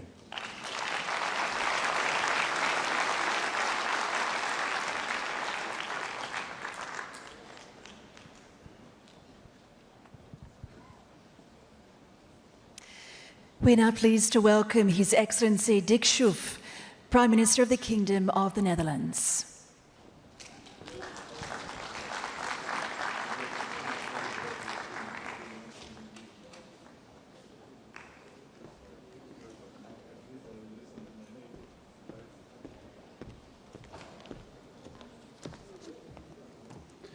Ladies and gentlemen, it was just 2 weeks ago that some of us met in The Hague for the NATO summit. Over those 2 days, we spoke about peace, freedom and security in Europe. And more importantly, we spoke about our commitment to supporting Ukraine, because their security is key for our security. And here we are, just 2 weeks later, and the urgency continues to build. On a daily basis, we see Russia attacking civilian targets, killing and wounding people throughout Ukraine. The images are horrific. They bolster us in our conviction that our support for Ukraine is now more critical than ever. We are here today to put our words into action, to show what we actually mean when we say that we stand with Ukraine. I can assure you that the Netherlands' support for Ukraine, politically, financially, militarily and moral, remains undiminished. In the spring, my government announced allocation of 3.5 billion euros to support Ukraine. 3.1 billion of that total for military support, including drones and air defense. And we recognize that other forms of support are also crucial for Ukraine to sustain this heroic war efforts. For example, the macro-financial assistance provided through the European Union. But more is needed. And that's why it's so important that we gathered here today to reinforce our efforts on Ukraine's recovery and reconstruction. Today, I can announce that the Netherlands will provide a new non-military support package to Ukraine amounting 250 million euros for 2026, of which 30 million euros is for the Ukraine Partnership Facility. This facility supports just businesses and organizations that are interested in working on Ukraine's recovery and reconstruction. What's more, the Netherlands will also provide an additional 52 million euros non-military support for 2025. These funds are intended to urgent repairs to Ukraine's energy and drinking water infrastructure. The winter may seem a long way off, but we need to prepare during summertime. We aim to support Ukraine throughout in-kind donations, including surplus equipment for our Groningen gas fields to restore gas infrastructure in Ukraine, and we will invest in repairs to the country's power grid too. In addition, I'm delighted to announce that the Netherlands is also allocating 20 million euro to Ukraine's cyber resilience. This support will help Ukraine prevent cyber attacks, allowing it better protect government IT systems and mitigate cyber incidents quickly and effectively. And last but not least, the Netherlands is helping Ukraine to rebuild a pediatric hospital, the Clinical Central for Children's Healthcare in Lviv. In partnership with our Princess Maxima Center, this modern healthcare facility focuses on life-saving care for children in the field of neuro-oncology. And we believe it's crucial to ensure continuity of care for children who are not only faced with war, but also affected by life-threatening disease. This reflects our strong commitment to supporting the Ukrainian people and bolstering its economy. We will do our part, and we trust others will do the same, now and in the future, just as we promised 2 weeks ago. Thank you.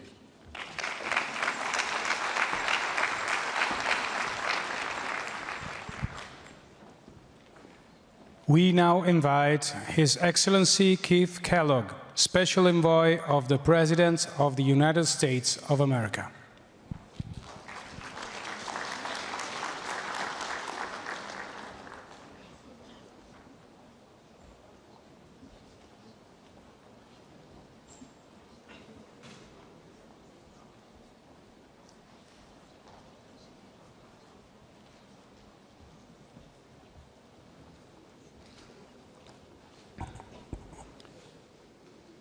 Good afternoon.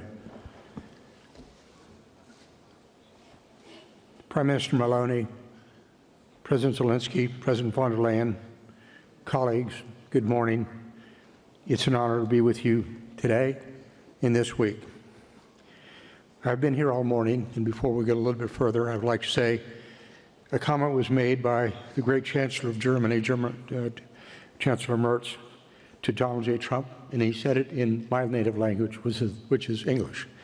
To Donald J. Trump, stay with us and stay the course. Auf Deutsch, wir sind hier. In German, we are here.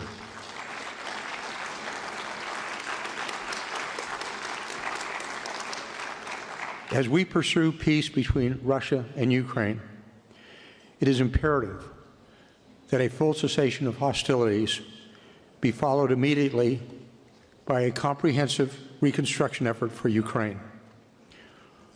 Russia's war on Ukraine has brought destruction of an enormous magnitude for Ukraine. Russia has destroyed Ukrainian cities, and its actions have ignited broader energy, security,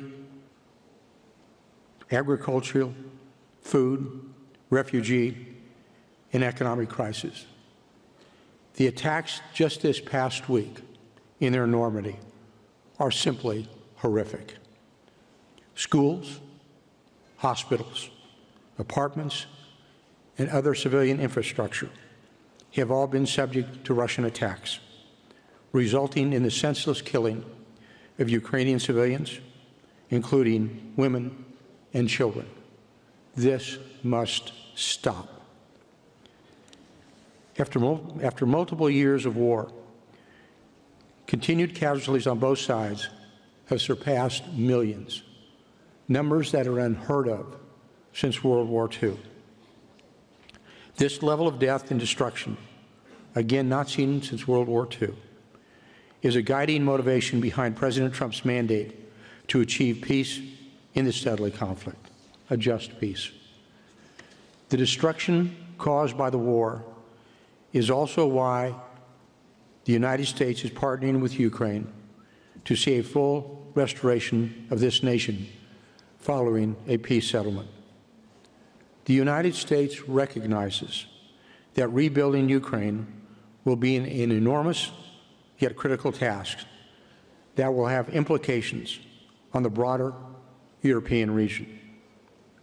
We also recognize that the reconstruction of Ukraine goes well beyond just rebuilding the physical infrastructure of Ukraine, as it entails addressing the social and economic impacts of the war as well.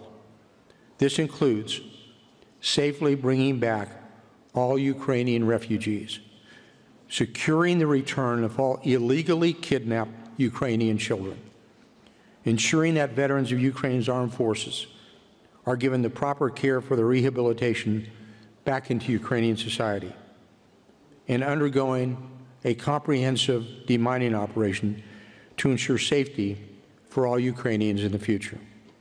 On the economic side, future investments into Ukraine depend on a stable security situation. Investors need confidence, and investors need assurance that any peace deal reached will provide long-term security. That is why our efforts to secure peace are not set on just getting to a temporary ceasefire, but is instead focused on reaching a comprehensive and permanent peace settlement. All of these efforts must be addressed in any reconstruction effort. Toward that aim, the fundamental question that this conference raises is how can we, as an alliance, foster the reconstruction of Ukraine in such a way that Ukraine's sovereignty, security, and long-term political and economic stability are all guaranteed. The United States and Europe has faced such a challenge before. It has been spoken about. In the aftermath of World War II, the United States and our European allies had to transform war-torn regions back into functioning nation-states. We can see the success of such efforts, most notably with the European Recovery Plan, known to us as the Marshall Plan. In recognition that a stable Western Europe was a vital priority to America's own interests, President Truman and his Secretary of State, George C. Marshall, invested both in the reconstruction efforts and the economies of Western European nations. This paved the way for economic partnerships between the United States and European nations that are still active today. The United States and Europeans can lead such an effort again with Ukraine, and we are already seeing progress toward this aim. The Economic Partnership Agreement, as well as the Reconstruction Investment Fund, recently signed between the United States and Ukraine, highlights the strengthening partnership between our two nations and resembles the very key tenets of the Marshall Plan that led to the restoration of Europe decades ago. Additionally, the recent actions by France to replace a previous multinational investment spotlights the growing partnership between Ukraine and Western Europe, and I commend France for this action that will promote sovereignty over the interests of globalism. As we continue efforts to shape the vision for the future reconstruction of Ukraine, we should all operate on a unified set of principles that will guide a recovery plan for Ukraine. I would offer to you today that a central tenet of any Ukraine reconstruction effort be based on the preservation of nation-state sovereignty and democratic rule by the people of Ukraine.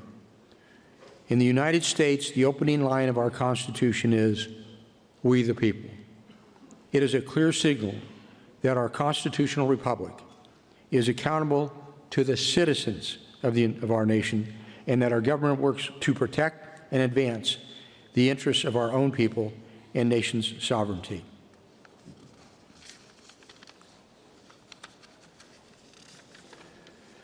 I raised the issue of national sovereignty and democratic system of governance today in the context of the reconstruction of Ukraine. Because in times when nations must rebuild and recover from devastation, nations are uniquely vulnerable. Historically, we have witnessed war-torn nations becoming victims to the interests of external actors during a reconstruction phase.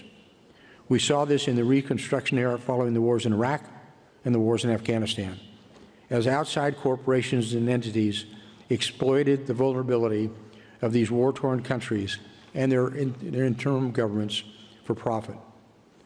There is also a political vulnerability that nations face during times of reconstruction, as building a nation back from devastation and destruction ultimately prevents a choice of which a pathway a country will choose. Each of the nations represented here today have faced such political vulnerability. As nations work to rebuild and recover from the economic and political hardships caused by even the recent COVID-19 pandemic, an international effort known as Build Back Better, that initiative came to prominence within the multilateral bodies of the United Nations, World Health Organization, World Economic Forum, and across other nations. The idea behind this initiative was that since a global event eroded our normal political and economic systems, there was an opportunity to build back new systems of governance. These previous initiatives that continue today introduced a different system of global governments, such as the advancement of sustainment and sustainable development goals. It advanced across nation states the stakeholder capitalism model, which empowers multinational firms to influence the social and political systems for citizens of sovereign-born and sovereign nation states outside of a normal democratic process through environmental, social, governance investing, commonly known today as ESG investing. It has also initiated broader transformational digital transformation of society where technocracy supersedes or overcomes citizens' rights. In building back from hardship, each of these proposals are the empowerment of an unelected multilateral body and global governance models that are further removed from the rights and interests of the citizens of sovereign nation states. I reference these examples today because the same initiatives have been recommended for the reconstruction of Ukraine, presenting a choice of how Ukraine will rebuild its society. Therefore, as we build Ukraine back from devastation and destruction, it is a critical time of choosing. It's a time of choosing for the Ukrainian people and her international partners, of which we are all a part. Which type of nation will Ukraine be built back to? In his 2018 address to the United Nations General Assembly, President Trump remarked that, quote, "Around the world, responsible nations must defend against threats to sovereignty, not just from global governance, but also from other new forms of coercion and domination," end quote.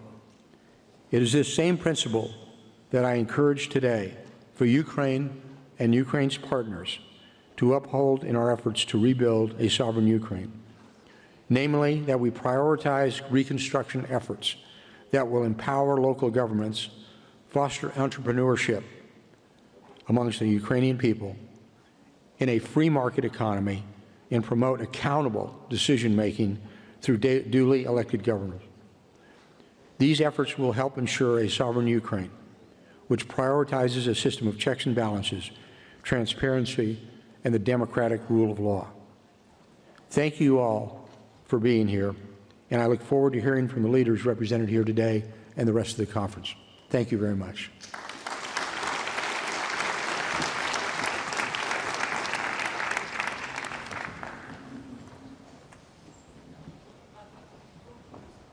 We are now honoured to welcome His Excellency Robert Abela, Prime Minister of the Republic of Malta.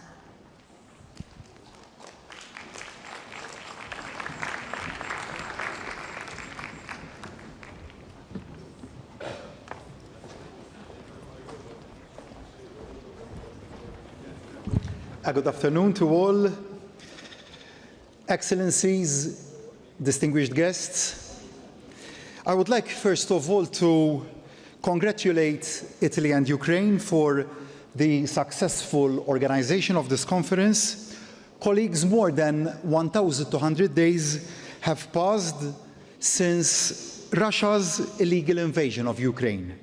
And yet, despite Ukraine's clear readiness for peace and the efforts of the United States and others to secure a ceasefire, Russia continues its relentless attacks on the Ukrainian people, their homes, and civilian infrastructure.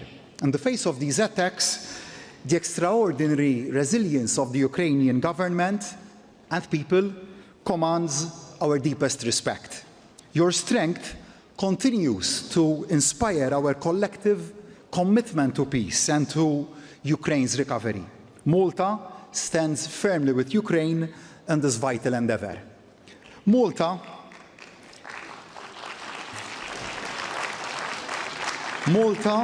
remains fully committed to working with European and international partners to support the Ukrainian people. This includes meeting basic needs, strengthening energy infrastructure, particularly grids and renewables, to ensure long-term energy security, and advancing reconstruction with greater private sector involvement. We are proud to have contributed to the Ukraine's energy security and local reconstruction efforts. From the start of the war, Malta has provided humanitarian relief, and we remain committed to supporting Ukraine's recovery for as long as necessary. One area where Malta continues to play a meaningful role is through our diplomatic efforts. Building on our term on the United Nations Security Council and on our OSCE's chairpersonship, Ukraine remains a top priority for Malta's presidency of the Committee of Ministers of the Council of Europe. We are firmly committed to justice and accountability for Ukraine as essential pillars for a lasting peace that is grounded in international law. The recent agreement of a few days ago between the Council of Europe and Ukraine to establish the Special Tribunal for the crime of aggression against Ukraine marks a major step towards justice and a powerful affirmation of multilateralism. Malta strongly supports this tribunal, not only to ensure accountability and reparations, but also to support Ukraine's long-term reconstruction. We share a collective responsibility. Aggression must not go unpunished, and impunity must never prevail. As we pursue these goals, we must not lose sight of those most vulnerable, especially children. Just yesterday, a high-level stock-taking conference on the children of Ukraine was organized in Strasbourg under the auspices of the Maltese presidency. This reflects our commitment to keeping their needs at the heart of recovery efforts. Excellencies, dear friends, I want to close with a message of hope. In the face of ceaseless attacks, Ukraine has indeed showed the world the true meaning of courage, resilience, and determination. Malta and the international community stand in full solidarity with Ukraine in its pursuit of peace, justice, and recovery. By taking a comprehensive approach, addressing human needs, economic renewal, and rebuilding at the regional and local level, we can secure Ukraine's European future and build a recovery that is lasting, inclusive, and just. Thank you.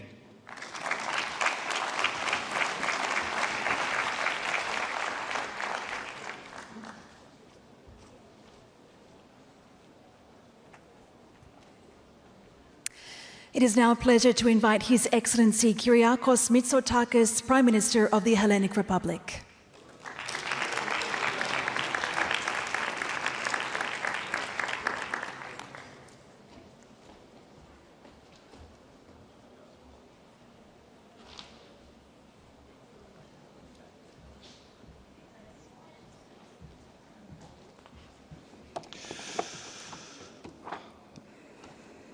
Ladies and gentlemen, dear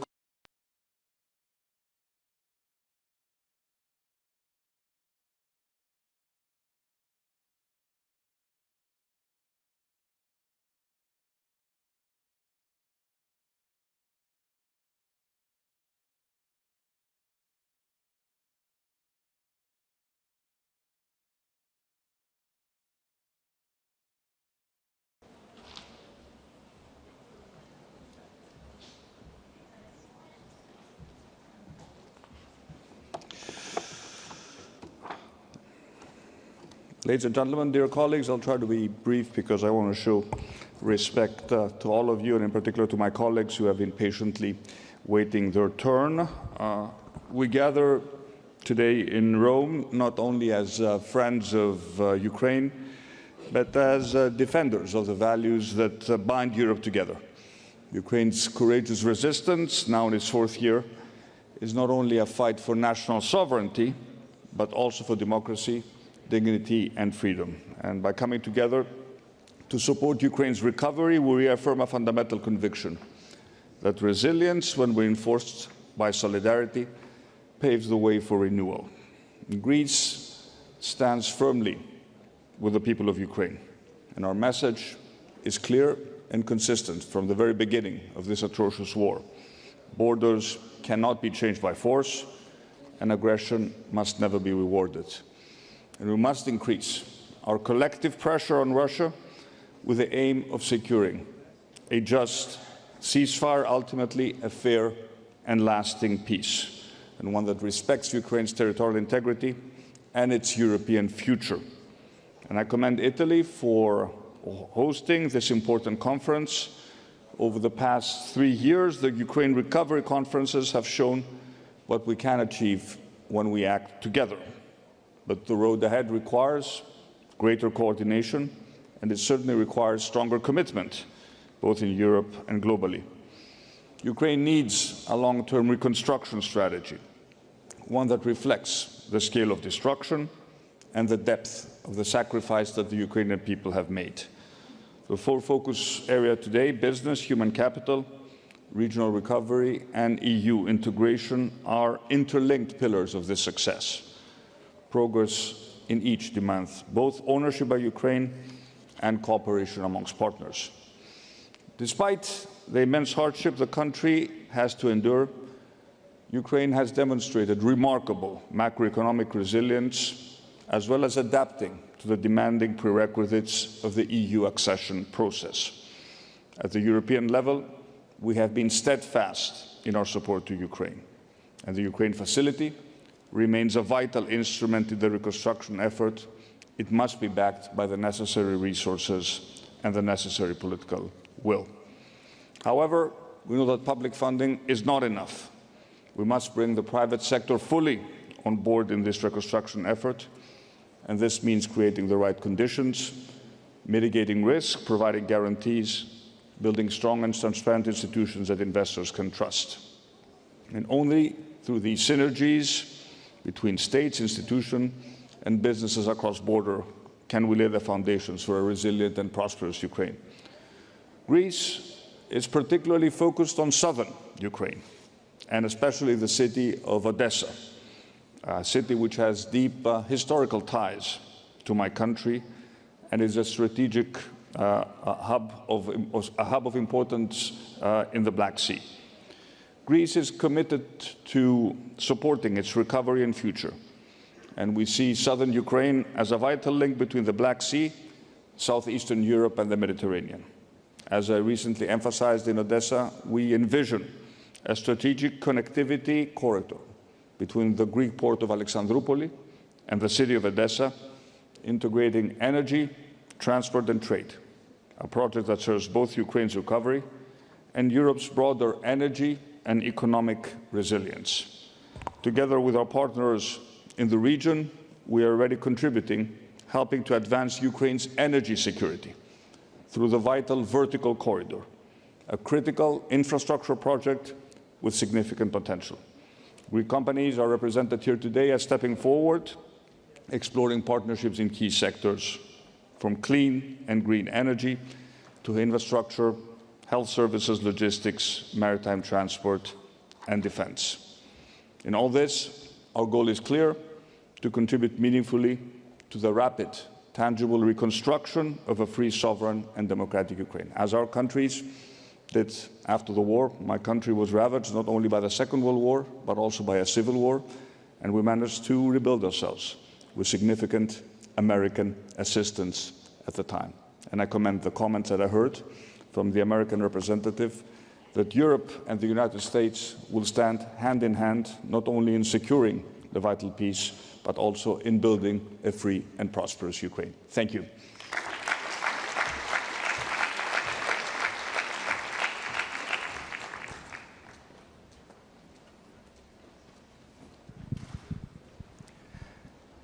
We now invite His Excellency Petteri Orpo, Prime Minister of the Republic of Finland.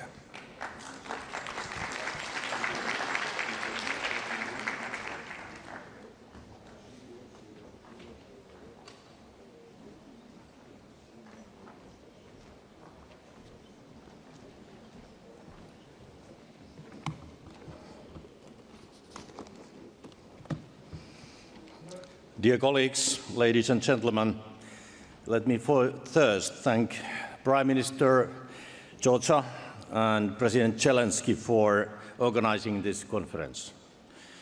We all share the same goal: supporting Ukraine and the brave Ukrainians in overcoming Russia's brutal war. Ukraine's independence and sovereignty must remain at the heart of our efforts.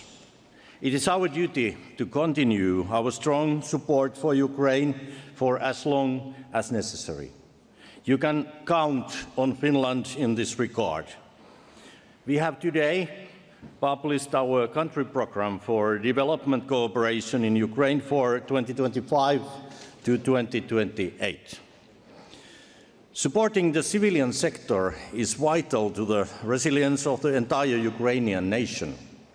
I saw this with my own eyes when visiting Kyiv a little over a month ago.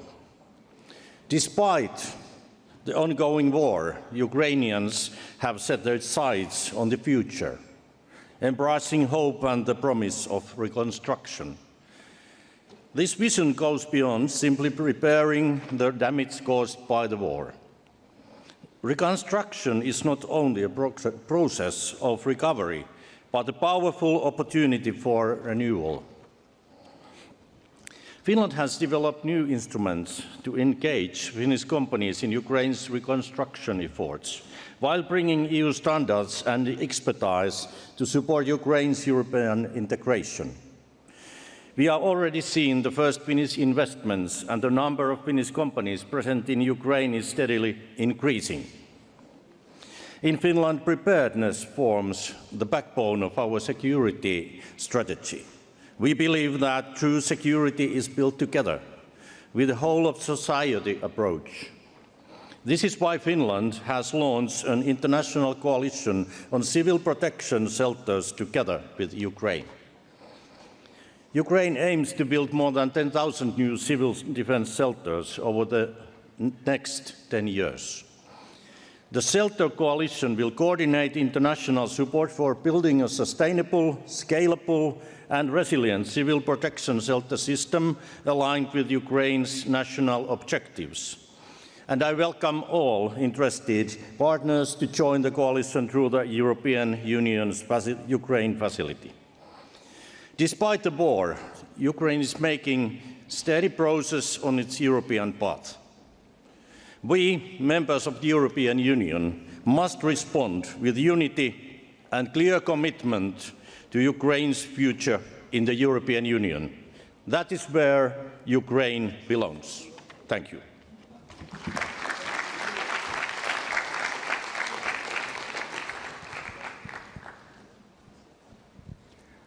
We now invite His Excellency Milojko Spajic, Prime Minister of Montenegro.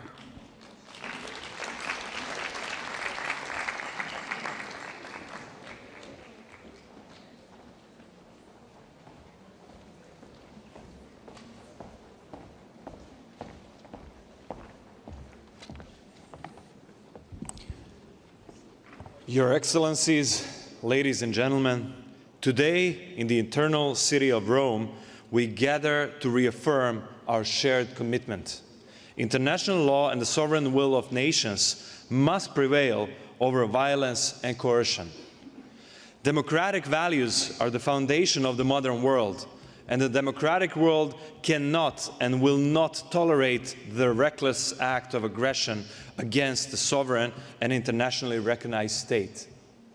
For the fourth time, the leaders of the free world convened to express their unwavering support for Ukraine in its fight for freedom.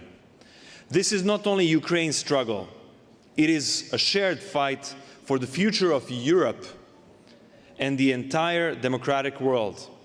I sincerely hope that throughout today's summit, we will forge new models of cooperation and develop innovative approaches to support the courageous people of Ukraine. Guided by its historical commitment to freedom, Montenegro extended a helping hand to our friends in Ukraine from the very first moment of aggression, within, obviously, the limits of capabilities and our size of a country. We will remain steadfast in that position for as long as support is needed.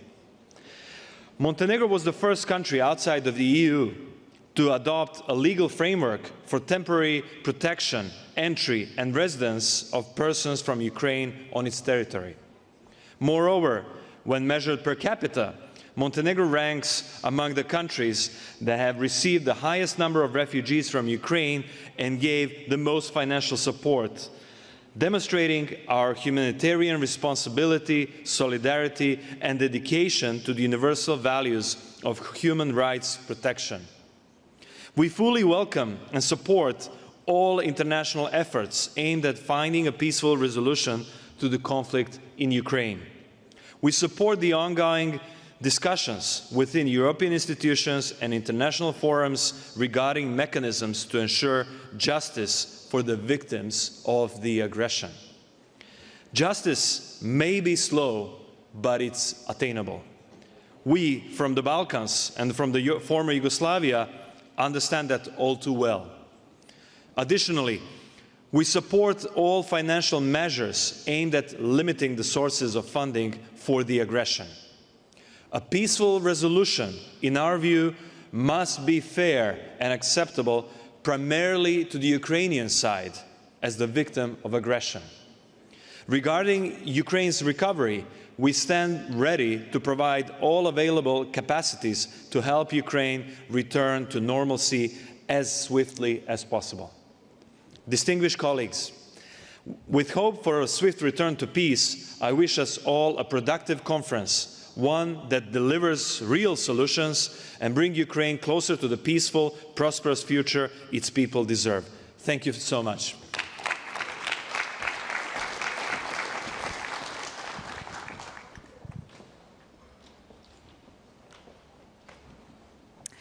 We are honoured to now invite His Excellency Christian Michal, Prime Minister of the Republic of Estonia.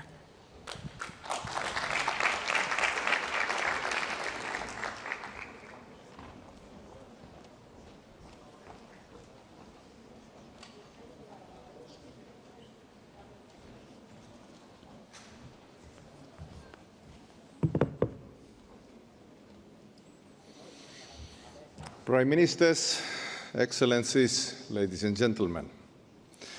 Recovery and rebuilding starts with just peace and Russian accountability financially and individually before tribunal. Today I'd like to focus on 3 points. First, let's be clear. Ukraine is fighting a force that outnumbers them, and yet they stand firm. Ukrainians are not just defending the land. They are defending the idea of free nation decides its own future. In doing so, they are fighting to protect European and global freedom. For us and Ukraine, there's no plan B, only decisive and ultimate victory. Second, Ukraine's needs for reconstruction are enormous. Ukraine cannot bear this cost alone, nor should it. Our message has been crystal clear. Russia must pay for the damages it has caused. And we already have the source, frozen Russian assets. At the same time, I urge all allies to step up, pledge more, and deliver faster. And third, Estonia leads by example. Since day one, we have made our choice and supported Ukraine.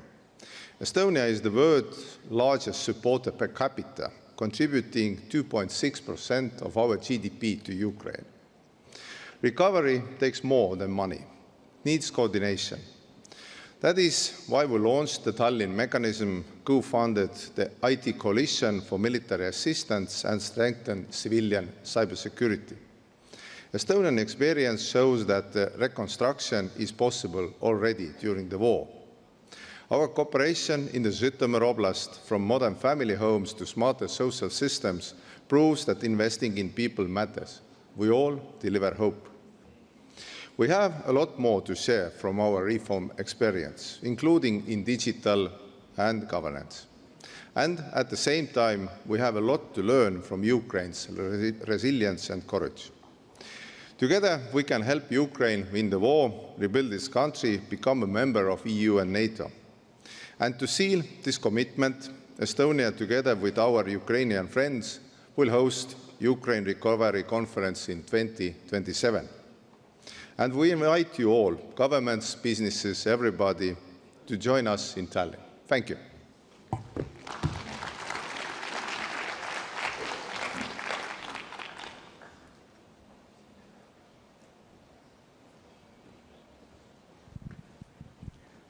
Please welcome His Excellency Rosen Zhelyaskov, Prime Minister of the Republic of Bulgaria.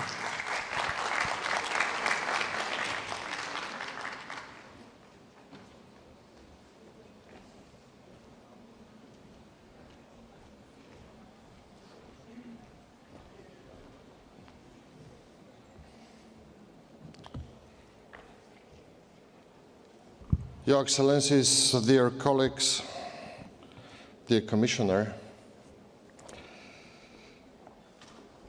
today I'm very pleased and grateful for have the opportunity to participate in this conference. Every one of you knows this proverb, si vis pacem para bellum. I think that the outcome of this conference is the new proverb, si vis pacem para pacem. That means if we want peace, we have to be prepared for the peace. The scale of devastation in Ukraine is immense, with the total cost of reconstruction and recovery over the next decade nearly 3 times Ukrainian GDP.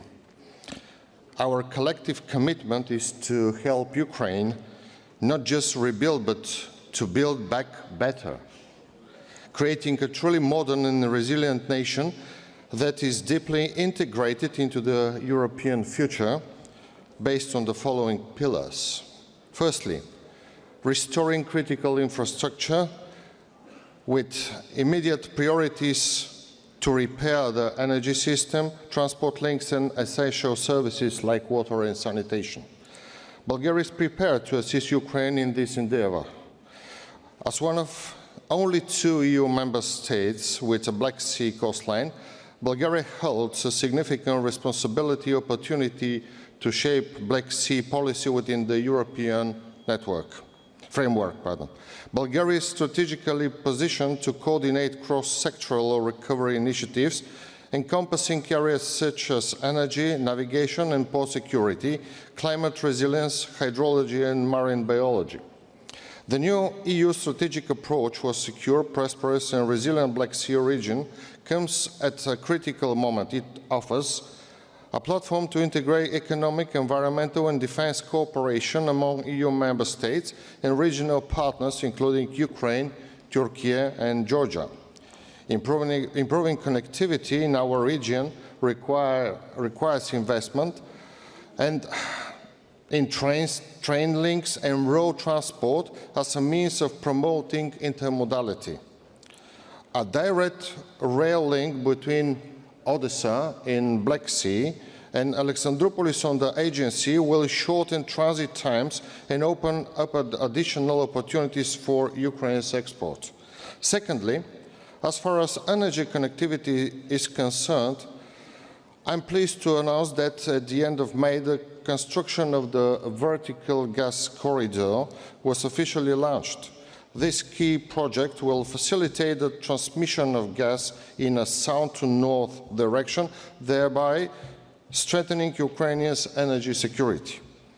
Bulgarian businesses have significant potential to contribute to the post-war recovery of Ukraine. It's essential to establish an attractive, transparent and predictable business environment to unlock the vast potential of both domestic and foreign investment. We commend Ukraine's continuous efforts to enhance the rule of law and combat corruption, as these reforms are essential for building investor confidence and ensuring that every euro and every dollar invested generates maximum impact. To ensure that Ukraine's recovery becomes a true success story, we should anchor it to European integration, as this has proven to be a long-term incentive for both institutional modernization and business growth. And allow me to express my gratitude to Prime Minister Meloni that gave the opportunity in this conference to show us the luce nel tunnel. Grazie.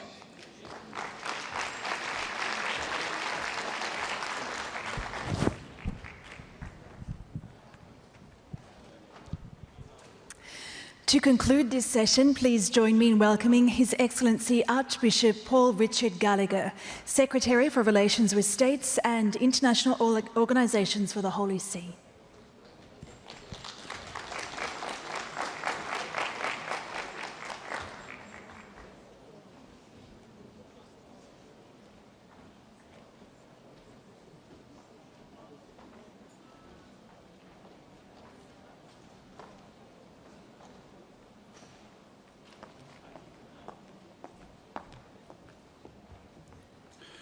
Your Excellencies, distinguished representatives and delegates, ladies and gentlemen, dear friends of Ukraine.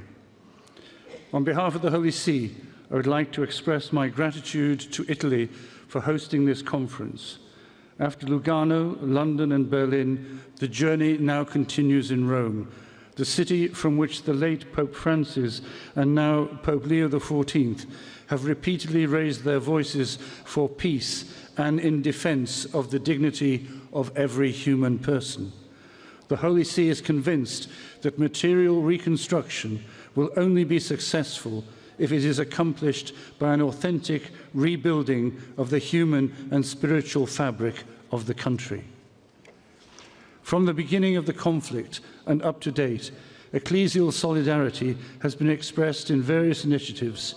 Here I will mention just a few examples. The Bambino Gesù Children's Hospital has provided medical care to approximately 3,000 Ukrainian children. Caritas Ukraine and Caritas Spes have reached over 4 million people with food aid, emergency housing and psychosocial support.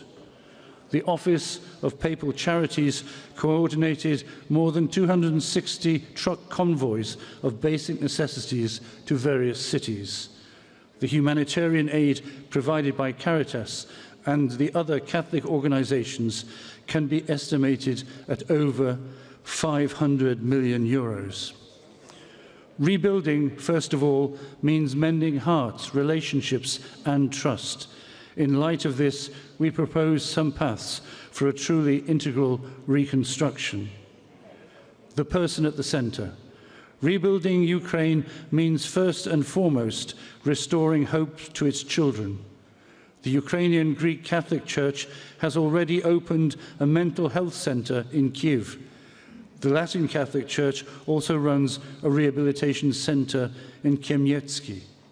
The ICMC, together with the local church, has implemented psychosocial programs in Ternopil, trained seminarians, and continues to fund facilities such as the House.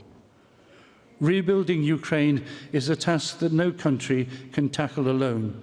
This conference demonstrates the power of cooperation. The Holy See, faithful to its mission, remains available to facilitate the resolution of humanitarian issues. We do not claim to replace political actors, but we offer the silent diplomacy that places the dignity of the person above all calculations. In his address, Angelus' address on the 29th of June, Pope Leo XIV said, "Let the weapons be silenced and let us work for peace through dialogue." Today, let us allow these words of the Pope to guide our commitment. Let us ensure that this Ukraine Recovery Conference becomes a concrete sign of hope, capable of lifting the heart of Ukraine. Together, let us restore dignity, rebuild communities, and lay solid foundations for a future of peace and prosperity. And I thank you for your attention.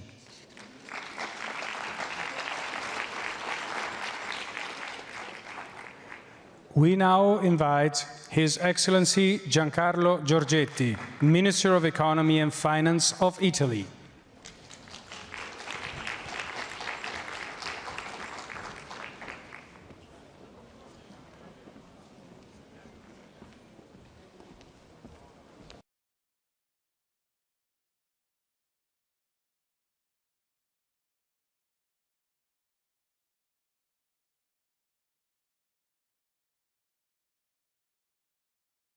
We now invite His Excellency Giancarlo Giorgetti, Minister of Economy and Finance of Italy.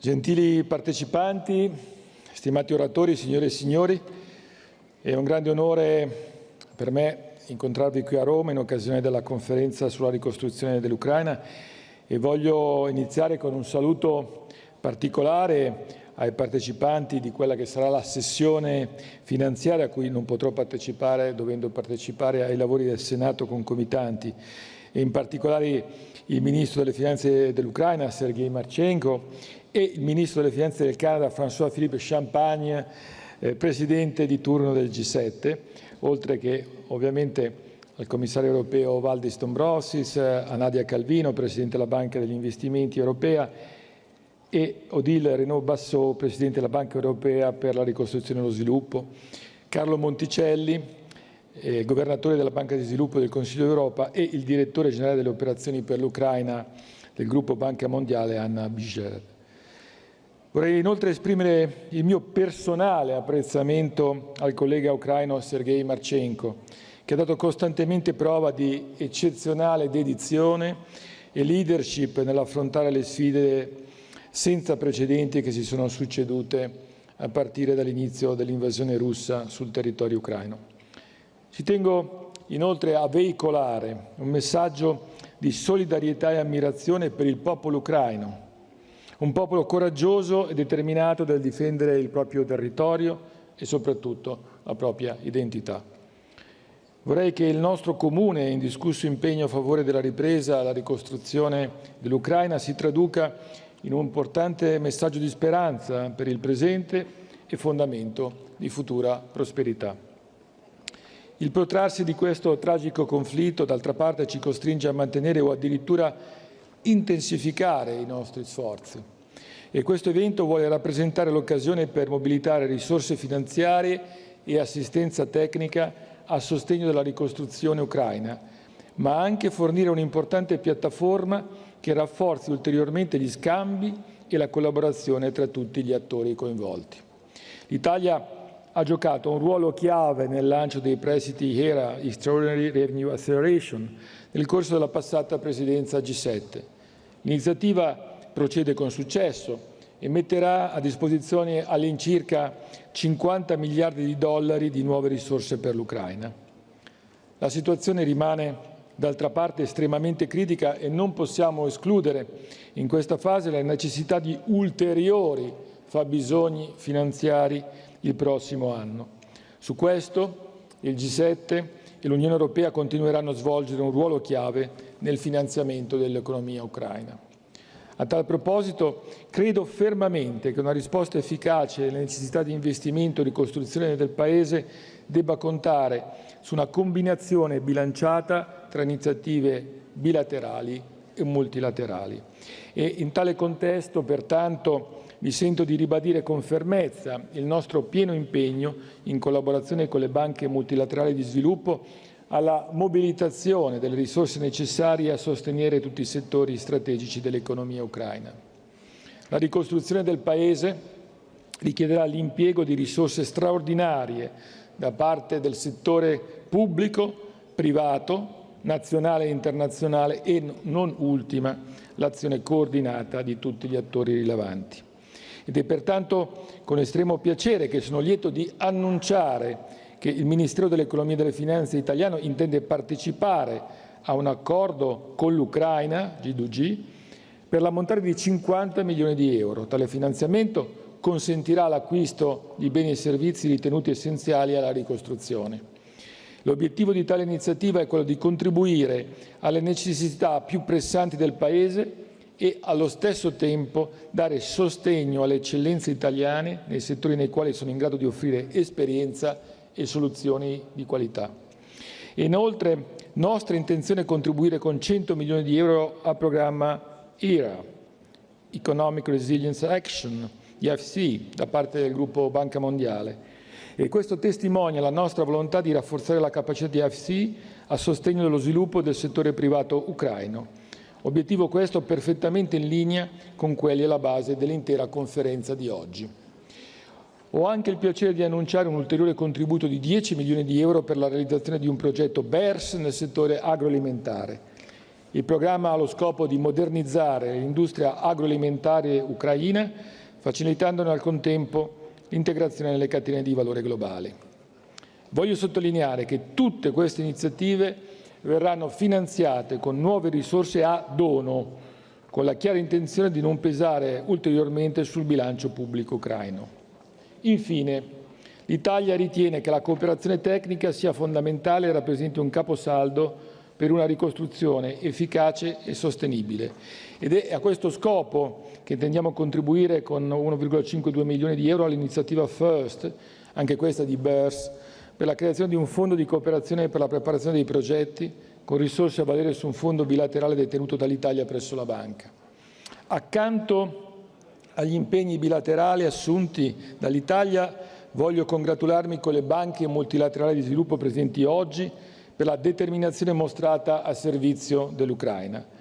L'eccezionalità delle risorse messe in campo e che verranno annunciate nel corso della conferenza sono testimonianza dell'inoppugnabile volontà della comunità internazionale a rimanere al fianco dell'Ucraina nel suo percorso verso la ripresa e la ricostruzione. Prima di chiudere, voglio richiamare un messaggio chiave contenuto nelle dichiarazioni dell'ultima riunione G7 finanziaria e, in particolare, l'impegno affinché nessun Paese o entità che abbia finanziato o comunque foraggiato la macchina da guerra russa tragga in alcun modo beneficio dalla ricostruzione del Paese.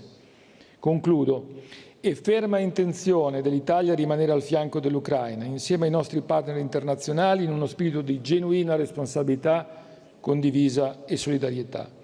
Credo fermamente che le decisioni e gli impegni che scaturiranno da questa conferenza rappresenteranno un passo importante verso la costruzione di un futuro resiliente, prospero e europeo per l'Ucraina. Questa è l'occasione per mostrare ancora una volta la nostra unità di intenti e mettere a disposizione risultati concreti a beneficio del popolo ucraino. Grazie.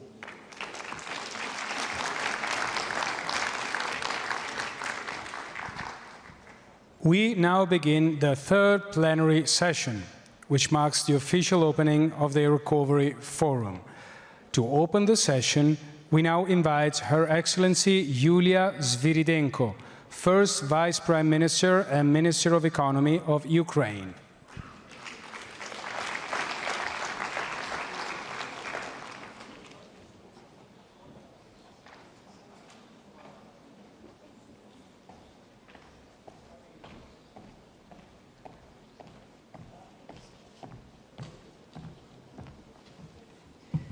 Ladies and gentlemen, dear friends, dear colleagues, thank you for being here today with us. And I think that Rome is a special place, and the city knows how to come back to life after a catastrophe. So that it's make, I think, symbolic to talk about Ukraine infrastructure, to talk about Ukraine recovery, and we're not talking about reconstruction. I think that we're talking about a new architecture of economic security in Europe, and the architecture begins with Ukraine.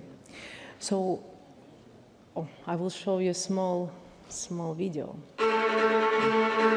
Rebuilding from the ground up, opening new businesses, investing in people, launching tools for growth.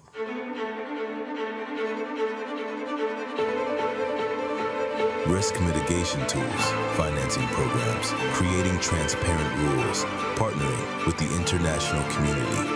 This is a moment we can't afford to miss. The time to invest.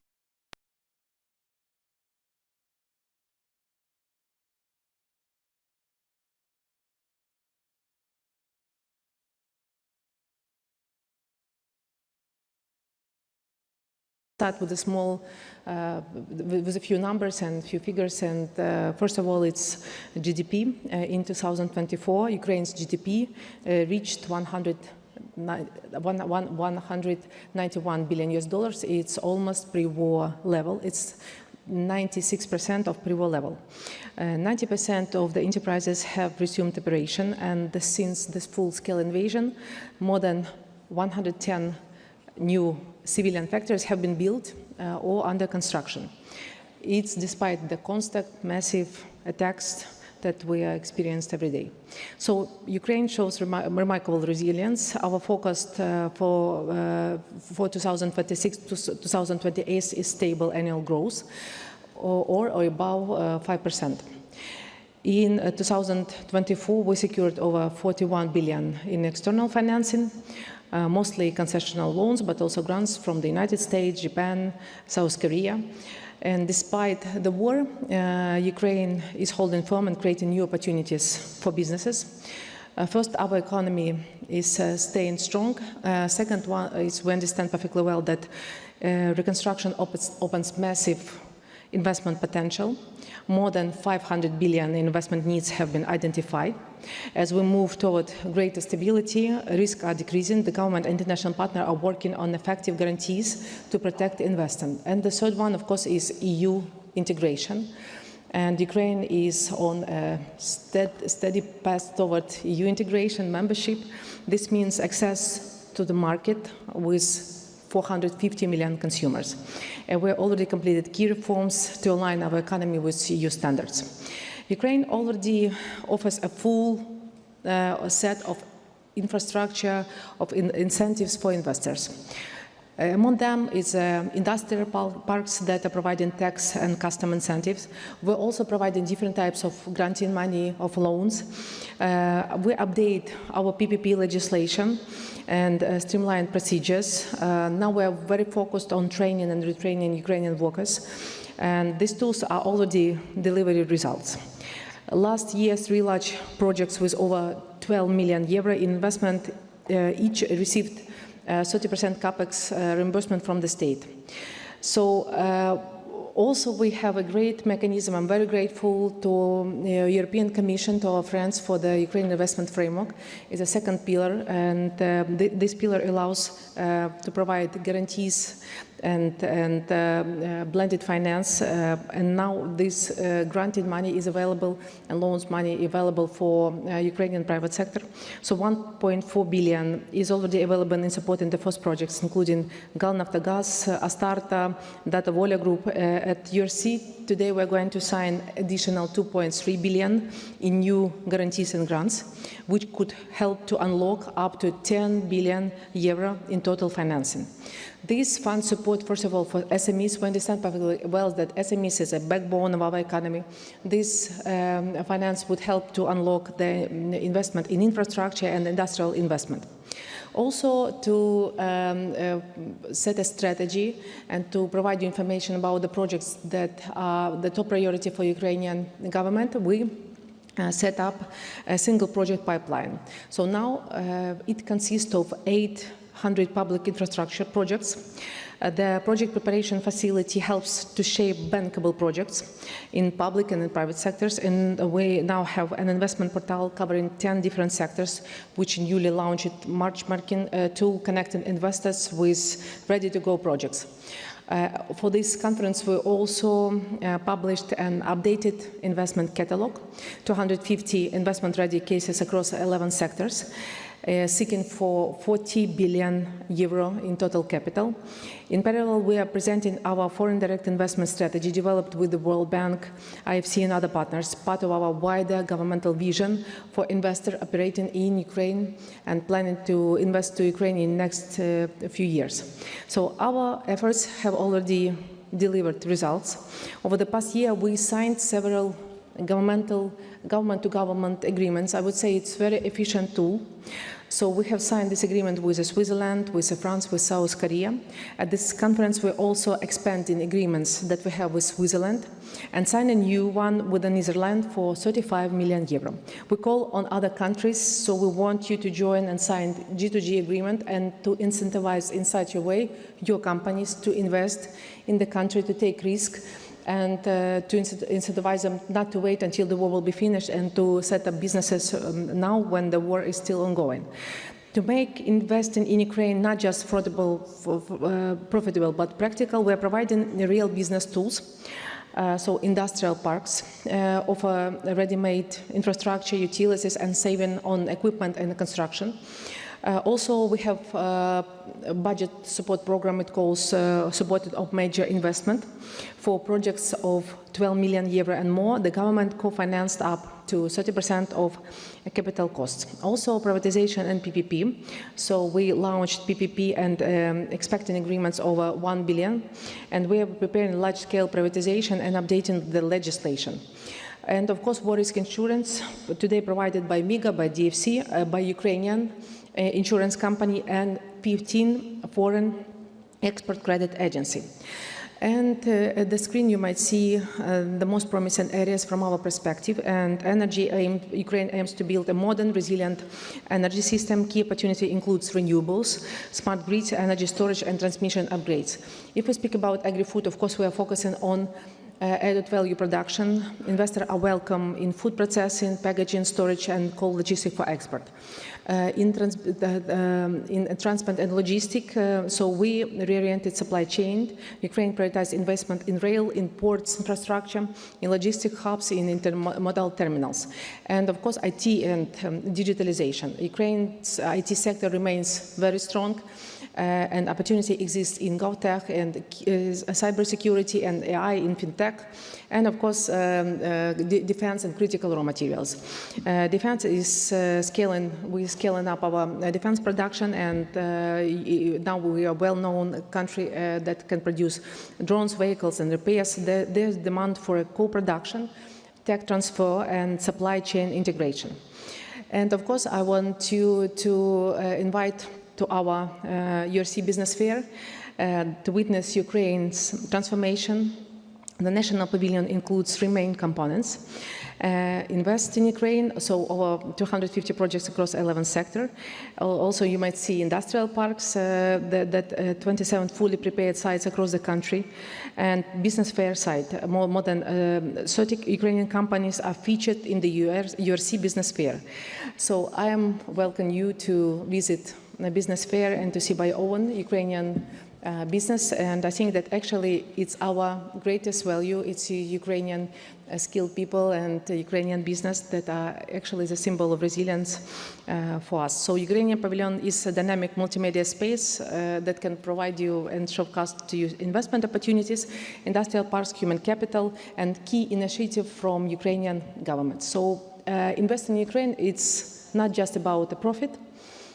It's about resilience, it's about the future, it's about building a new Europe, and I invite you to invest right now in Ukraine. Thank you for your attention and welcome you to Kyiv.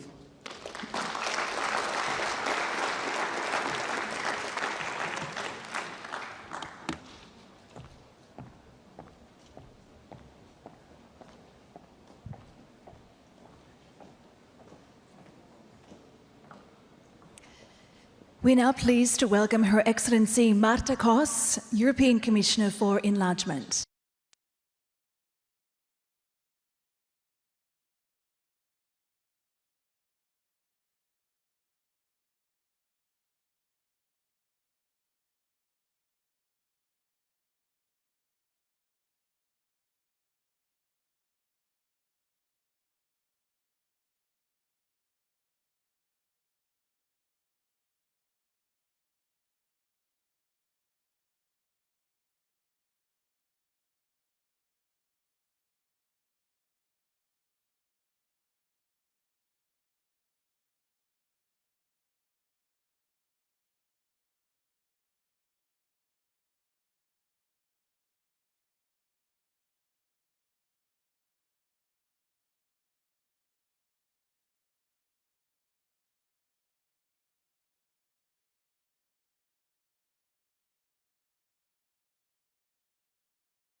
Ukrainian Wirtschaftswunder, German Chancellor was talking about this, an economic miracle for the 21st century.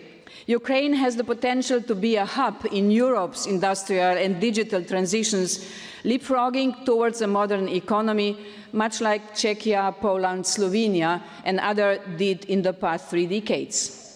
Anyone who has ever met the brilliant young Ukrainian engineers building long-range drones in repurposed factories knows about this potential.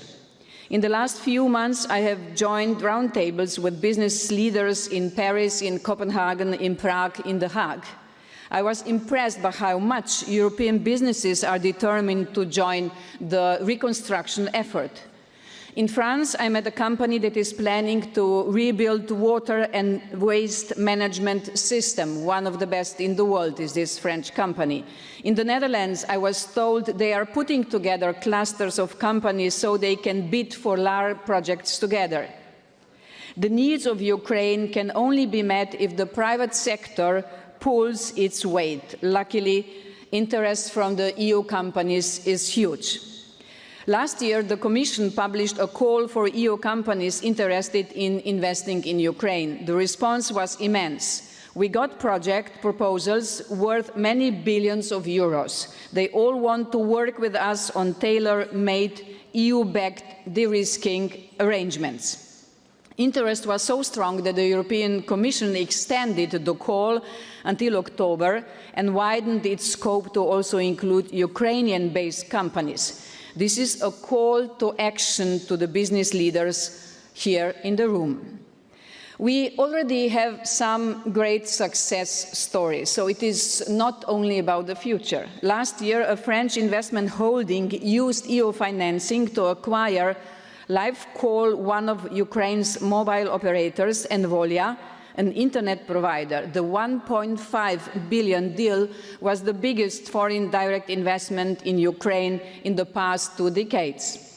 This was one of the contracts we announced at last year's conference in Berlin. Today we are signing many more. They will mobilize another 10 billion euro for the reconstruction of Ukraine. One program jointly developed with Czechia will mobilize more than 140 million for the reconstruction and modernization of hospitals across Ukraine. Another new initiative will mobilize 1.5 billion to mitigate risk for large-scale renewable energy investments. Russia's attack on power plants have led to a significant electricity deficit, especially in winter. These projects will help fill the gap. We are also in the process of setting up a new equity flagship fund for Ukraine, as we heard it before from the President Ursula von der Leyen, together with France, Germany, Italy and Poland. But our financial support is only one part of the story. At the same time, we are working with Ukraine to build the structures that are needed to rebuild a strong and modern Ukraine. This work rests on 4 pillars. First, we are doing this through the EU accession reforms. Those reforms will help Ukraine build an independent judiciary, implement effective anti-corruption measures, ensure transparent public procurement, a fair and efficient tax system. This will benefit the Ukrainian and all other businesses that want to be part of this reconstruction effort. Ukrainians are making enormous progress on these hard and sometimes very complex reforms. By the end of the year, we will have finished the technical work to open all negotiating clusters. In the opinion of the European Commission, now is the time to open the first negotiation cluster as soon as possible. Second, we are advancing the gradual integration of Ukraine into the European single market. Many EU companies are already now using Ukraine for manufacturing. Just look at the new industrial parks near Lviv. Soon, operations for businesses will become even easier. We are working with Ukraine on alignment with EU technical standards and certifications that will ensure safety and quality. In simple terms, that will mean that many Ukrainian-made products can soon be treated equally to those made in the EU. This will make Ukraine part of Europe-wide value chains. Starting this January, Ukraine will join the EU roaming area, meaning no more extra charges, no more barriers. Ukrainians will call, text and connect across Europe just like any other EU citizen.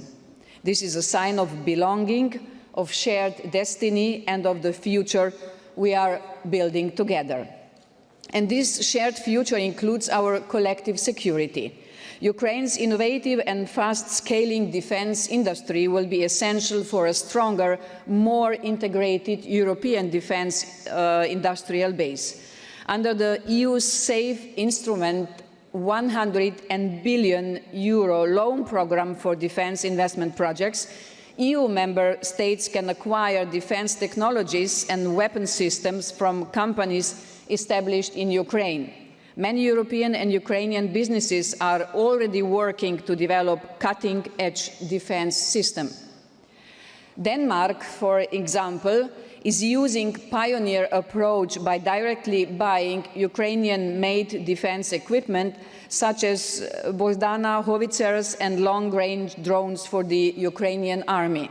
They are doing so using windfall profits from Russian frozen assets. This is speeding up delivery and strengthening Ukraine's domestic defense industry.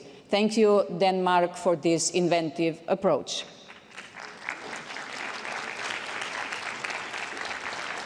Third, we are working with Ukraine to develop the human capital needed for reconstruction. Last month, I was in Denmark, in Copenhagen, to meet a group of Ukrainian women entrepreneurs. One of them told me, we will also need the reconstruction of our people.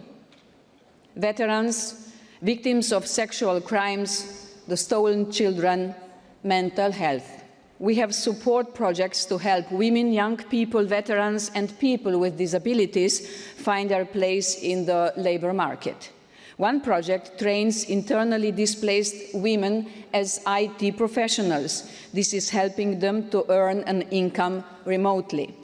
And we are working with our member states to share experience. Croatia has experienced war. They know what is needed to reintegrate veterans into civilian life. And they are sending their experts to advise the Ukrainian Ministry of Veteran Affairs. We want Ukraine to be a country where people want to stay and to which many of those who have gained new skills in the EU will eventually return. The fourth pillar is working with Ukrainian local communities. More than anything, the war has shown the importance of local leadership. Ukrainian mayors and local councils are heroes. They helped organize the defense and provided essential services when people lost their homes or energy infrastructure was hit. Ukraine's reconstruction must be close to the people, addressing local needs and driven by local ownership. Regions and municipalities are our partner, not just the recipients of funds. Empowering them will ensure that rebuilding happens faster and fairer. My message to Ukrainians is clear. Your future is in Europe. You are not alone, and step by step, reform by reform, we are building together a stronger Ukraine. And this is why we are here. But just as important is what we are doing through the accession process. We build institutions, a robust and resilient judiciary, a strong social ecosystem where companies and citizens can thrive. Yes, we also build hope and opportunities. This is how we help Ukraine become what its people are fighting for, a strong, modern European nation. A strong Ukraine as a part of a stronger EU. Україна була, є і буде вільною, і ми будемо поруч на кожному кроці цього шляху. And what I said in Ukrainian was, is, and will be free. And we will be there every step of the way. Slava Ukraini, long live Europe.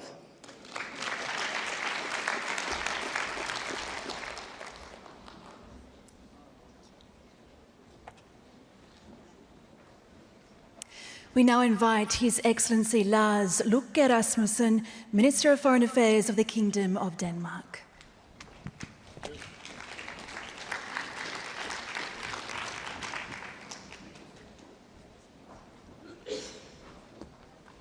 Thank you, ladies and gentlemen, dear friends of Ukraine. Ukraine's defense of its sovereignty continues to inspire us all. And that's why recovery is no longer just a distant hope, but something which takes place right now. And it's a shared responsibility for all of us in Europe. Denmark, I can assure you, strongly stands with Ukraine, not only in its reconstruction, but also in its path towards EU membership. And that's why opening clusters, starting real accession negotiations is a top priority for the Danish presidency, and I hope that is something we can start sooner rather than later. Because Ukraine's future is European. Every school rebuilt, every business reopened, and every reform adopted brings that future closer. And we must match Ukraine's determination with our long-term commitment. And therefore, it is time to turn buzzwords and speeches into concrete actions. And we have started. Today, at this conference, an agreement will be signed for a wastewater project in the city of Lviv, supported by a number of partners and donors, including my own country, Denmark.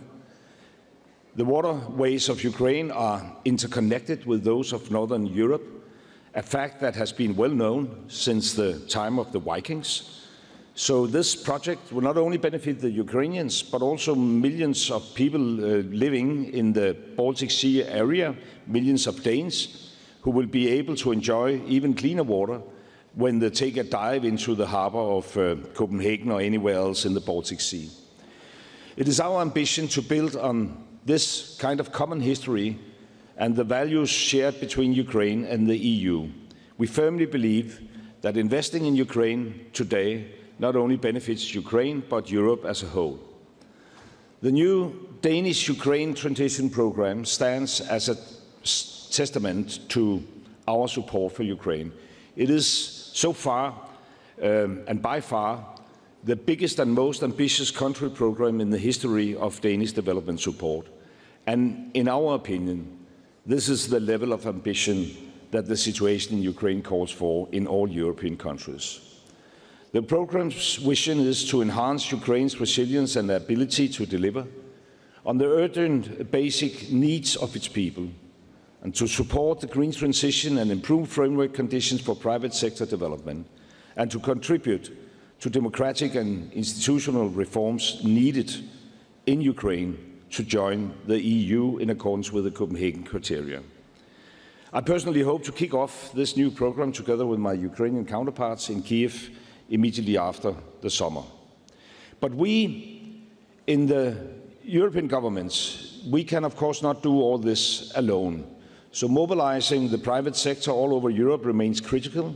The private enterprises offer solutions that can rebuild Ukraine and drive growth, create local jobs, increase export earnings, and ensure tax income, benefiting the Ukrainian economy and people. So the question is how we can get the private sector to take a risk and invest in a country in war. We have been working on that, and the Impact Fund Denmark, owned by the Danish government, supports the private sector in Ukraine despite the risks. This funding has already helped several companies expand their markets in Ukraine. For example, Impact Fund Denmark has invested millions of euros in Bank Lviv, a bank which ensures loans to small and medium-sized businesses in Ukraine, ensuring that they can maintain and grow their activities. And Denmark's Export and Investment Fund is another important way to help financing projects in Ukraine by de-risking investments. The funds offer loans and guarantees that cover up to 100% of political and commercial risk through different financing options. And thanks to these innovative loans and guarantees, Danish companies continue to invest in Ukraine. And today, about 100 Danish companies are active in Ukraine. I'll give you just a few examples. Vestas is working on a big wind energy project with Ukrainian partners, installing 64 turbines. Carlsberg, the brewery, opened a new and huge production facility in Kiev. And Jysk, the Danish retail chain, is also growing its business, including in frontline cities like Mykolaiv. But in order to rebuild, we also need to be able to defend ourselves and enable Ukraine to prevail. We must do everything in our power to help Ukraine continue its effort to end the Russian war of aggression, to support Ukraine's freedom now and in the future.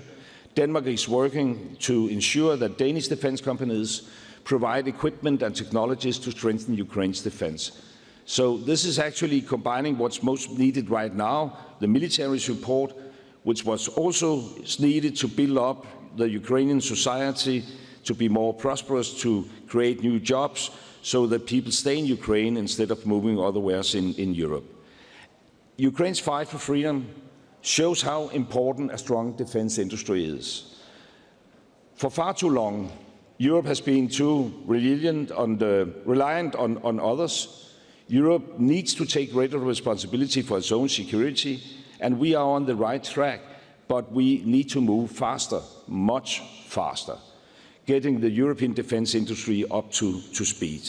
And by investing in the Ukrainian defense capacity, we can take a kind of shortcut reaching that goal. And by opening up, as we are working on right now, for European defense investments in our own country, in Denmark, as a safe haven, we can do the same thing. We can try to pursue the same purpose. So this is important for job creation, but also for enable Ukraine to actually prevail. The NATO summit in The Hague demonstrated a strong willingness to act, to strengthen our own security. Now it's time to pick up the pace, because Ukraine's fight for freedom is also our fight for freedom. Thank you very much.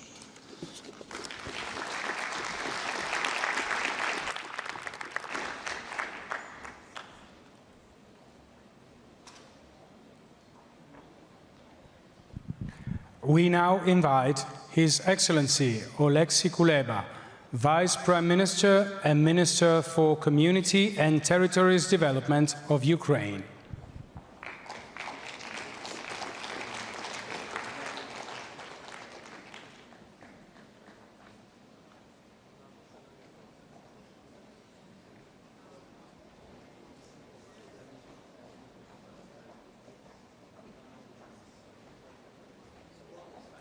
So then we proceed. We are now pleased to welcome Honorable Maria Tripodi, Under-Secretary of State for Foreign Affairs and International Cooperation of Italy.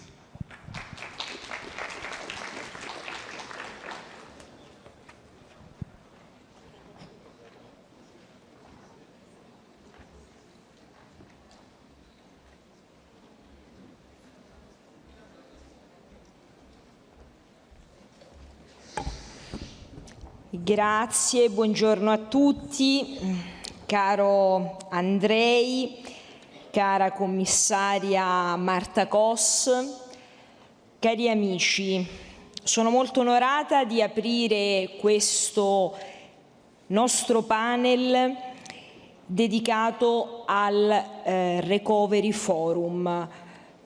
Sono molti, come sapete, gli strumenti finanziari e assicurativi che i donatori, inclusa l'Italia, hanno predisposto per incoraggiare le imprese e partecipare ai programmi e ai progetti di ricostruzione.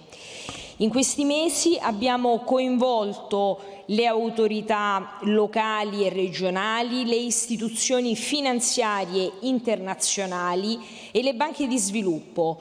Cruciale il ruolo delle imprese e per questo ringrazio il presidente uscente del Business Advisor Council, Christian Branch, e rivolgo i migliori auguri alla nuova presidente Barbara Cimmino. Tra i risultati di questo lavoro voglio citare il nuovo Equity Fund che lanceremo tra poco e che sarà gestito dalle principali banche di sviluppo europee, inclusa la nostra Cassa Depositi e Prestiti, in collaborazione con la Commissione europea.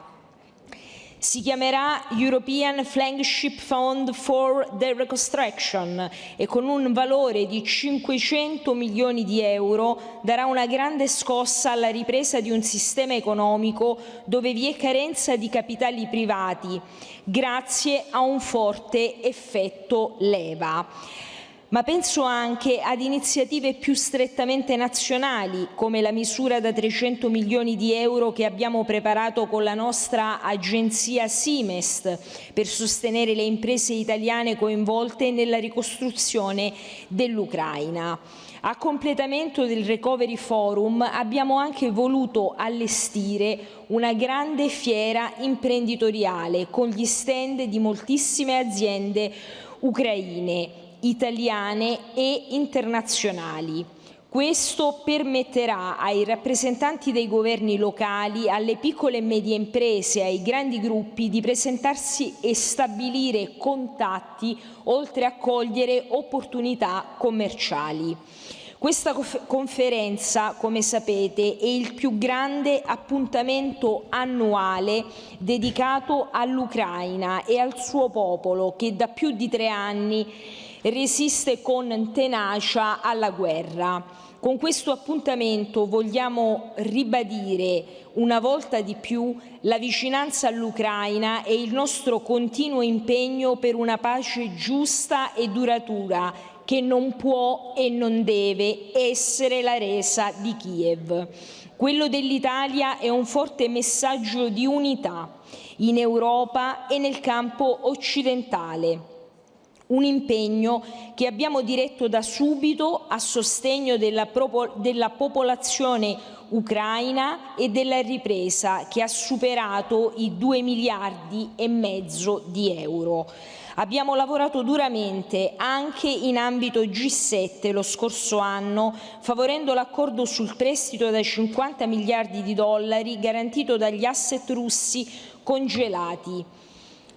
La ricostruzione del Paese e la sua modernizzazione sono legati a doppio filo al percorso europeo dell'Ucraina, che noi continuiamo a sostenere con assoluta convinzione.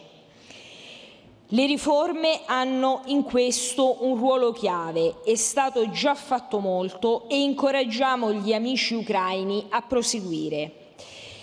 Ma vedete, la ricostruzione dell'Ucraina è anche una grande sfida per Kiev, certamente, ma anche per tutta la comunità internazionale.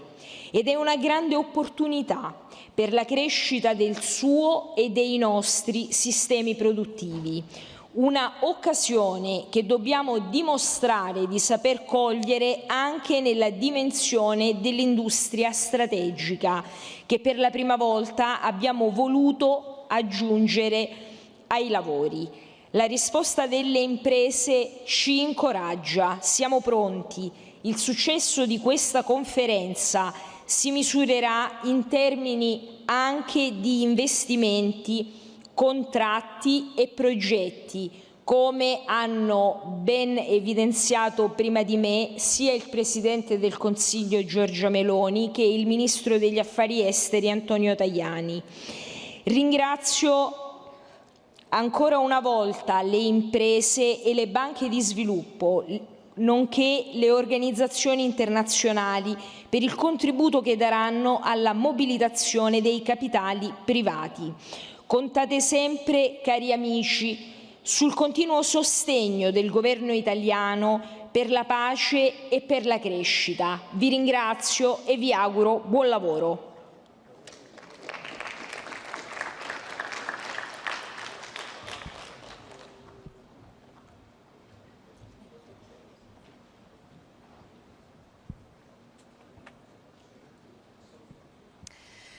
We are now very pleased to welcome Her Excellency Angela Rayner, Deputy Prime Minister and Secretary of State for Housing, Communities and Local Government of the United Kingdom.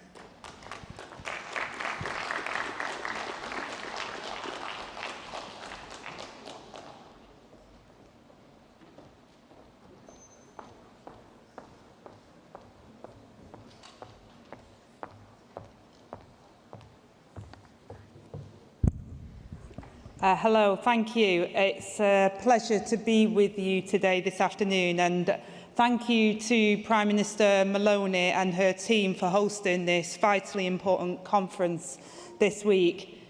And I thank you to President Zelensky and his team and government for the powerful words and the steadfast leadership you have shown. Over the past year, we have all witnessed the remarkable resilience of the Ukrainian people in the face of adversity. Your innovation and your skills have transformed into resilience and into tangible progress, meeting the needs of today while building hope for tomorrow. The United Kingdom will continue to stand shoulder to shoulder with Ukraine and our Ukrainian partners and allies during these challenging times, extending the hand of friendship when it is needed most and walking side by side on the path to victory, recovery and reform. Our 100-year partnership is the foundation of this enduring relationship, one that will last for generations to come. President Zelensky, as part of this commitment, during his recent visit to London, the UK pledged £283 million in assistance to Ukraine for this financial year.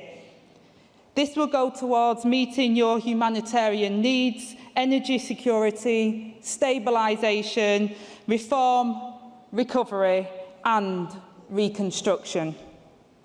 In short, it will help keep Ukraine in the fight and ensure its people have access to vital support. Since the invasion began, the UK's non-military assistance to Ukraine now exceeds £5.3 billion. But this is far more than about money. It is about a vision of a free, sovereign Ukraine that's secure and prosperous. We understand that winning the war and winning the peace are one and the same. And that is why we must act now in partnership to bolster Ukraine's long-term recovery. Now, I see three priorities. First, security and defence, and our support here remains unwavering. Just last month, the UK and Ukraine reached a landmark agreement to share cutting-edge battlefield technology, boosting Ukraine's drone production and linking our defence industry with innovations emerging on the front lines. And today, I signed a £2.5 billion deal to boost Ukraine's air defences, delivering over 5,000 lightweight multi-role missiles to counter drone and missile attacks. These will protect lives and also critical national infrastructure. Alongside this, we continue to help Ukraine maintain its essential public services, freeing up vital resources for the war effort. We must now work together to ensure this support continues for as long as it takes and resources are available to meet the long-term costs of reconstruction. The second priority I'll reflect on is growth. Despite the staggering challenges, Ukraine's economy is growing, and we must harness the power of industry and enterprise. That is why the UK is working with Ukraine and global insurers to scale up risk capital. We're using our financial and legal expertise to reform Ukraine's business, environment and capital markets. Our Tech Bridge initiative is connecting innovators and investors. And since Russia's full-scale invasion, we have delivered 5 defence trade missions to Ukraine. Our third and last shared priority is reform. Ukraine's ambition to transform and modernise is clear. The progress made already is remarkable, with bold steps towards a greener, more sustainable future. The UK has supported the development of Ukraine's National Energy and Climate Plan and helped launch the Green Transition Office. Our Innovate Ukraine partnership on clean energy is helping Ukraine to build and attract private sector investment into the renewable sector. But reform must continue. Greater transparency and accountability will inspire greater investor confidence. Strengthening the rule of law and ensuring that justice for all will keep Ukraine on its European path. These are the values that we're fighting for. And reform must be a true partnership between government, civil society, media and business. The UK will continue to support Ukraine on this journey. Today, I'm pleased to announce a new £10.5 million governance reform programme supporting the rule of law, justice and anti-corruption. Thank you. Friends, Ukraine's recovery has already begun. It is the moment to redouble our shared commitment. A commitment to a future where Ukraine prospers. A future where hopes of its people are fulfilled. A future that we will build together. Thank you.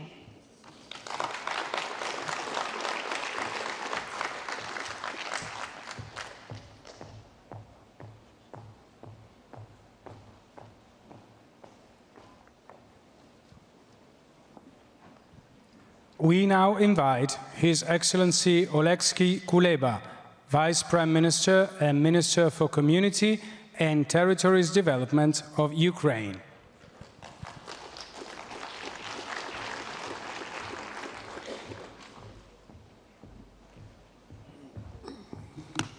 Thank you very much. Dear leaders of European countries, dear colleagues, dear friends, esteemed partners and forum participants, recovery in Ukraine is a hot topic today. In London, Lugano and Berlin, we were building partnership and plans. Today in Roma, we're showing already the results of our common recovery. Even during the fourth year of full-scale war, we're rebuilding, building partnership, creation new possibilities. As we are open this recovery forum here in peaceful, beautiful Roma, the shellings in Ukraine and in Kyiv continue.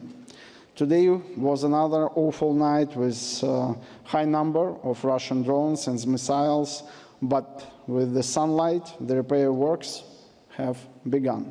So reconstruction across Ukraine is ongoing too.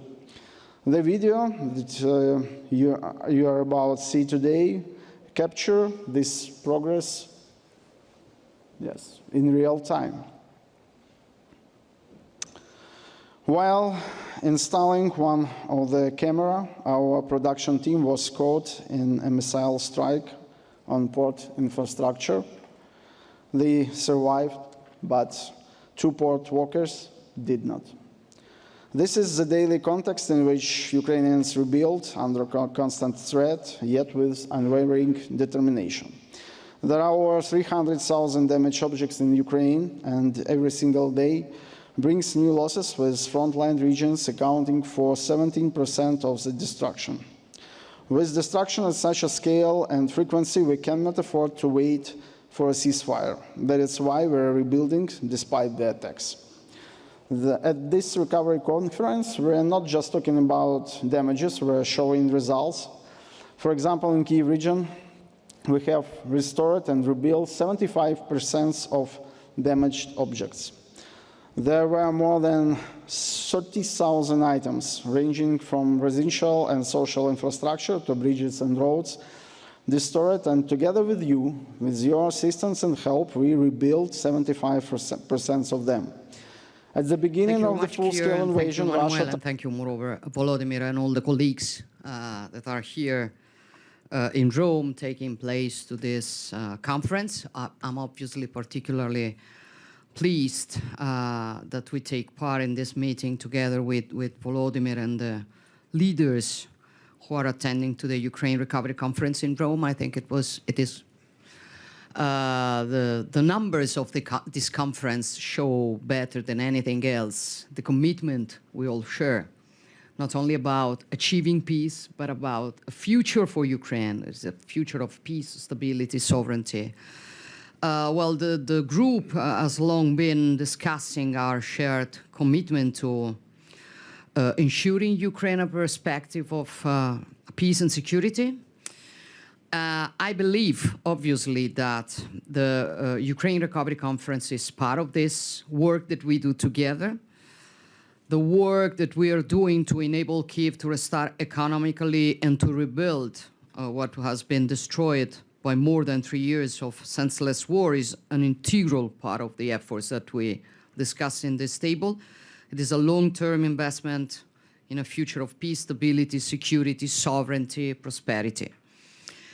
Obviously, our efforts are complementary to those of the US administration in building the just and lasting peace which Kyiv has so often shown it desires more than anybody. Western unity, as I've been saying many, many times, is fundamental, and therefore I'm particularly glad that President Trump's special envoy for Ukraine, General Kellogg, and Senators Graham and Blumenthal joined the Ukraine Recovery Conference, but also for the first time this meeting and this table, and I'm quite proud it happens in Rome, so thank you for being here. With these relentless and increasingly massive bombings of civilian targets, Russia, on the contrary, does not show any willingness to make any progress. For this reason, alongside the necessary support to Ukraine, I do agree on the fact that we must also increase pressure on Moscow, so to achieve as soon as possible a ceasefire that will finally make way for diplomacy. This is the debate we are going to do today. But as always, we have to remind that it only can happen thanks to deterrence. It only can happen thanks to deterrence. As anyone who's not naive perfectly understands, it's not about a good mood that we can have towards Russia. It is about what we can do to really make pressure and deterrence. I think this is what we have to discuss, and this is what we have to deliver on, and this is what the innocent victims, their families expect from us, a population that wants to rebuild, but it is also what our citizens, which are tired of the consequences of meaningless aggression that has brought the war back in the heart of Europe, ask from us. As you know, and as you see with this conference this morning, you can always count on Italy at 360 degrees. And I'm very proud that with the work that we've done together this morning, we've guaranteed to Ukraine agreements that are worth more than 10 billion euros. So thank you all, colleagues, and thank you also the private sector that decided to help us and the organizations that participated. And I stop. Thank you, Keir.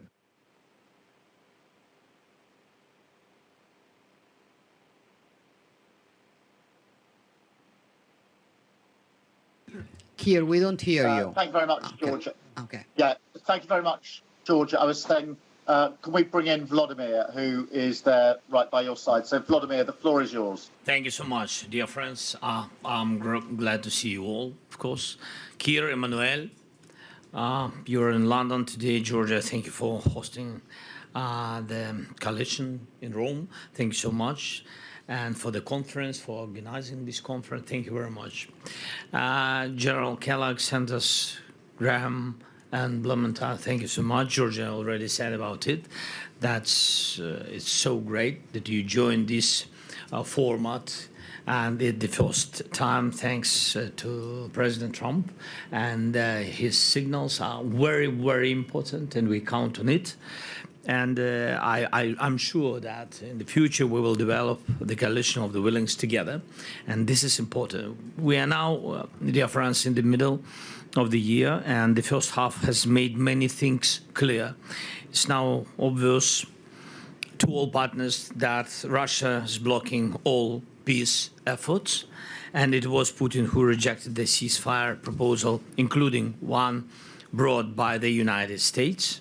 Second, we see that Russia is not only pushing on with attacks at the front and trying to expand the war, but also still putting huge resources into weapons production. Putin is planning to keep fighting, and he's not looking for a way out of this war. Third, our joint pressure has created real strategic problems for Russia.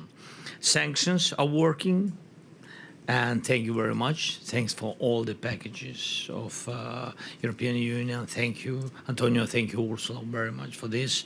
And we very count, and I think we will speak a little bit later with our American friends. We need such strong sanctions from the United States, and because of these sanctions, I think Russia has no good future. But sadly, it still has the ability to keep fighting. And that's why we need to increase the pressure together and make our defense even stronger. And let's focus on that in today's meeting. So I will talk about the Ukrainian soldiers and how to support them. I will talk about weapons, especially drones, how Europe together with Ukraine can produce more, better than Russia. And I will talk about our relations with the United States and defensive capability that only they have, but we need them very much. I think it's in a common interest of the Europe. And of course, I will talk about how we are working on real security guarantees. That what Keir and Emmanuel mentioned already at the very beginning of our meeting. Thank you. And the rest of the details will be shared in a closed format. And thanks to all the leaders who are online, VDC and here, yes, joined our meeting. Thank you very much, Vladimir. And let's do a bit.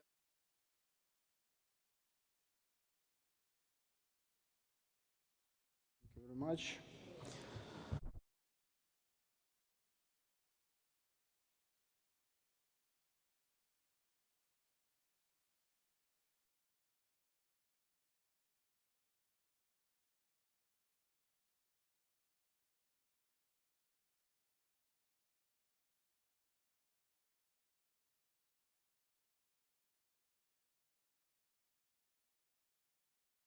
Ukrainian territory with an unprecedented intensity.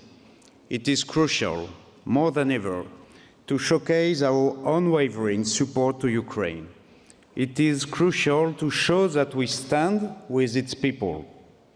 I would like here to express France's deepest respect and admiration for the tenacity of the Ukrainian people that have been fighting such a threat for almost 3.5 years now, and have shown the world how resilient, how courageous, how determined they are. Our support is crucial to the Ukrainian men and women who are bravely defending their country until a just and durable peace is achieved. To that end, we must keep working together, just as we have demonstrated our unity and solidarity since the first day of the Russian aggression. We will stand by our Ukrainian partners. We will favor the emergence of a strong and prosperous Ukraine. We will do everything in our power to ensure security in Europe. First, it is essential to enable Ukraine to sustain its defense efforts, not only to protect its territory, but also to build a credible deterrence posture against Russia.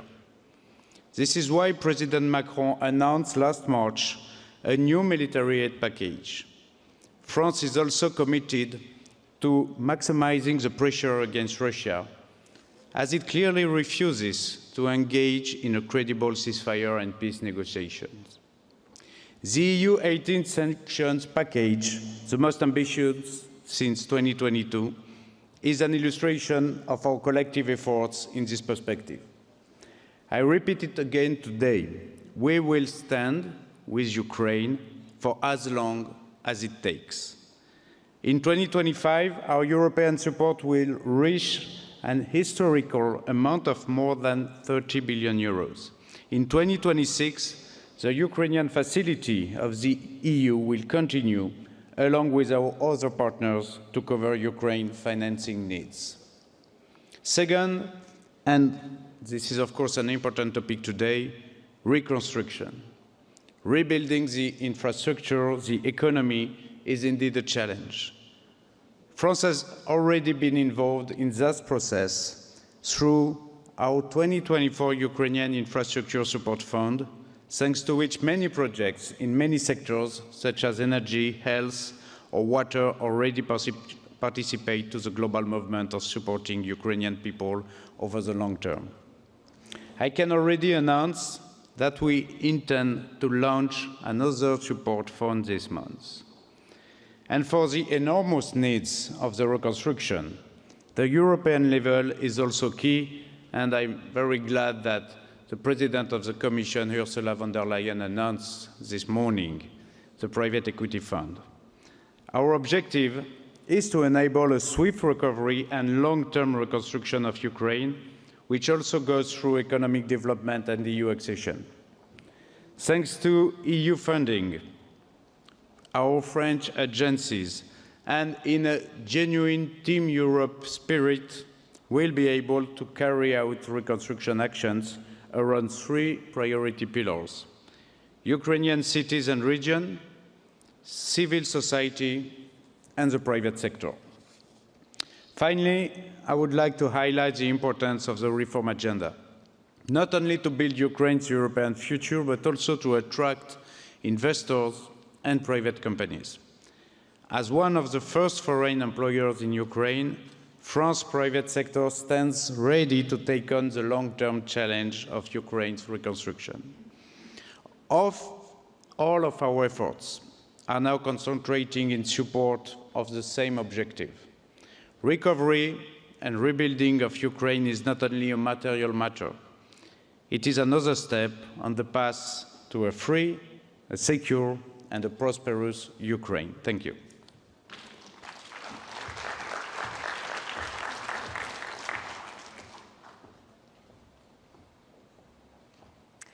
We now turn to the Business Advisory Council, which serves as a crucial bridge between Ukraine's recovery needs and also the global business community. We are pleased today to welcome Mr. Christian Bruch, President and Chief Executive Officer of Siemens Energy AG. He's also the outgoing chair of the Business Advisory Council of the Ukraine Donor Platform.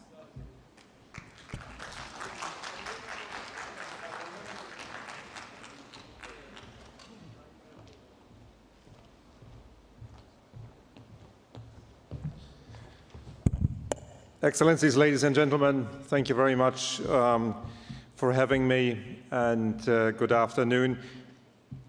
As was said before, 1 year ago, the Business Advisory Council was founded at the Ukraine Recovery Conference in Berlin to bring private business closer really into the game and to really foster private investments and business activity. Since then, the Business Advisory Council has grown to a network of 18 senior leaders from countries from the Ukraine Donor Platform, which tie back into their different country business communities and identify the elements which really can support more business activity on very tangible elements and make sure that projects really happen, that we do not talk about ideas, that we do not talk about reports, but that we really, at the end, talk about implemented projects and businesses. I would like just to give a couple of examples what the Business Advisory Council has been tackling throughout the last 12 months. And then these were elements which obviously related to financing and insurance for projects, infrastructure elements like port infrastructure assessment, power purchase agreement structures, so frameworks, what could be followed, and simple things like business travel guidelines to ensure that business travels also at the current situation can be done in a securest manner and consistently across the different countries. I'm very grateful that over the last 12 months we were able to really bring tangible results also to the recommendation for the Ukraine Donor Platform with a big support of the Ukrainian government. And as a business person, I have to say I'm impressed by the pragmatism which was demonstrated by the Ukrainian government whenever we have risen an issue to resolve. I would like to give one example which will also be discussed here at the conference, which is the war risk insurance, which is obviously instrumental to allow private capital to be invested into the country. And during the last 12 months, roughly 50 global insurance stakeholders have been brought together in workshops. We will sign here on the conference an MOU to structure war risk insurance elements. And I'm extremely grateful also here to the Ukrainian Ministry of Economy to help really to put these type of facilities together. We are not there where I would have liked to be, I clearly say this, but we also see that the recovery of Ukraine is not one bold move. It's a step after step exercise. And it will require politicians and business leaders working very closely together. In that regard, I'm extremely grateful for the support of the Ukraine Donor Platform and the close interaction. Please continue to champion the work which the Business Advisory Council is doing, engage with it in terms of identifying the elements which need to be done to move Ukraine's recovery forward. And to my business or fellow business colleagues and leaders, I really would shout out, it's now the time really to get active in Ukraine. There's massive opportunities and there's a willingness to support from the Ukraine Donor Platform and the Ukrainian government. I have the pleasure now, ahead of year 2, to hand over the chairmanship to Barbara Cimino. I'm very pleased, Barbara, that under your leadership, the Business Advisory Council will continue to develop their activities. Thank you very much, really, for the joint year behind us, and I'm very much looking forward to the year ahead of us and looking forward to the results to come to build business in Ukraine. Thank you very much.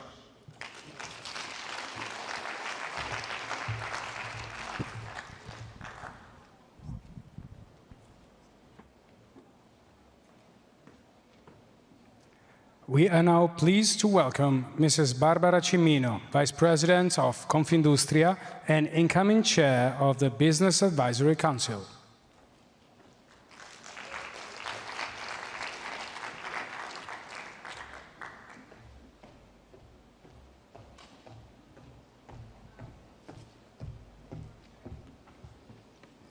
Dear authorities, distinguished guests, there are moments in the history where rebuilding is not just an act of restoration, but is a statement of purpose. Today is one of those moments. It's with deep honor and strong responsibility that I assume the presidency of the Business Advisory Council for Ukraine. I extend my sincere thanks to Christian Bruck for his leadership and for the outstanding work carried out under the German presidency. Germany has not only provided strategic direction, it has set the tone for a transition from analysis to action. We are living through times of profound transformation. The reconstruction of Ukraine is not only about funds, bricks, roads, grids, manufacturing and infrastructures. It's about trust and future prosperity. And it's a challenge we are proud to take on as part of Italy's system-wide commitment. As Vice President of Confindustria, I bring to this role the strength of an industrial ecosystem that unites over 200 business associations representing the beating heart of Italy's production system, a system that has already mobilized to support Ukraine with projects, partnerships, and a pragmatic and tangible approach to cooperation. Our leadership will ensure continuity with German presidency, with a renewed determination to deliver tangible results, so that recommendations turn into projects. This is why we will carry on an approach focused on feasibility, impact, and time-bound execution. Our priority will be to align with the Ukraine donor platform and to concentrate on concrete and investable projects, unlocking the potential of the private sector to generate real, measurable progress. We have identified priority sectors such as energy, infrastructure, manufacturing, and emerging technologies because they are crucial to the recovery and because they will shape Ukraine's future within the European Union. At the same time, we will concentrate on the strategic enablers that underpin a functioning investment environment: access to finance, risk mitigation, human capital. Our work will be grounded in partnership with public-private partnerships to mobilize capital and innovation, stronger cooperation between Ukrainian and international businesses, and a continuous and respectful dialogue with the Ukrainian institutions and communities, ensuring our efforts meet real needs. Hence, the BAC must also be a catalyst for tangible impact, offering the business community a coherent, reliable, and forward-looking framework. Confindustria will work in full alignment with the EU institutions and with our European and international counterparts to ensure consistency, ambition, and execution. We do not rebuild only what was lost. We build what must last. Let me conclude with the hope and the promise. The hope is that this presidency will lead to such tangible progress that a third cycle on the same issues may no longer be necessary. The promise is that our commitment will endure to Ukraine, to its people, and to a vision of peace and prosperity shared by Italy, Europe, and the global business community. Thank you for your trust, and let us begin. Thank you.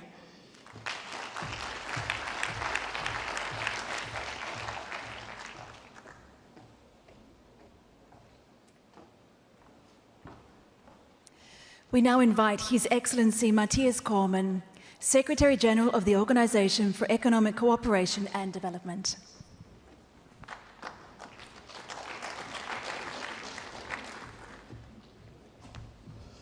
Thank you very much for the opportunity to participate in this session. At the OECD, we're very proud to be supporting Ukraine strongly in advancing its ambitious reform priorities. We are halfway through a 4-year OECD Ukraine country program, which we launched in 2023 and which forms part of an initial accession dialogue for Ukraine to the OECD. Ukraine's unwavering commitment to pursue important reforms and the successful reform outcomes Ukraine has been able to achieve so far in the most challenging of circumstances are incredibly impressive and inspiring. There is no doubt in my mind that once a just and lasting peace has been secured, Ukraine's hard work on reforms right now will provide a strong foundation for a strong recovery, for strong growth, and for increased prosperity and living standards for the people of Ukraine. Ukraine has done a lot of work to materially improve public sector and business integrity. This will help boost trust and future investment. Indeed, Ukraine has succeeded to materially decrease public experience of everyday corruption. A credible survey conducted on 8 occasions across Ukraine since 2007 shows that the share of citizens reporting experiences with corruption has dropped sharply from 70% in 2015 to just 15% in 2024. An outcome which can be directly attributed to the government's efforts. Indeed, assessed against the OECD's public integrity indicators, Ukraine has built a robust legal and institutional framework to tackle corruption risk and boost integrity.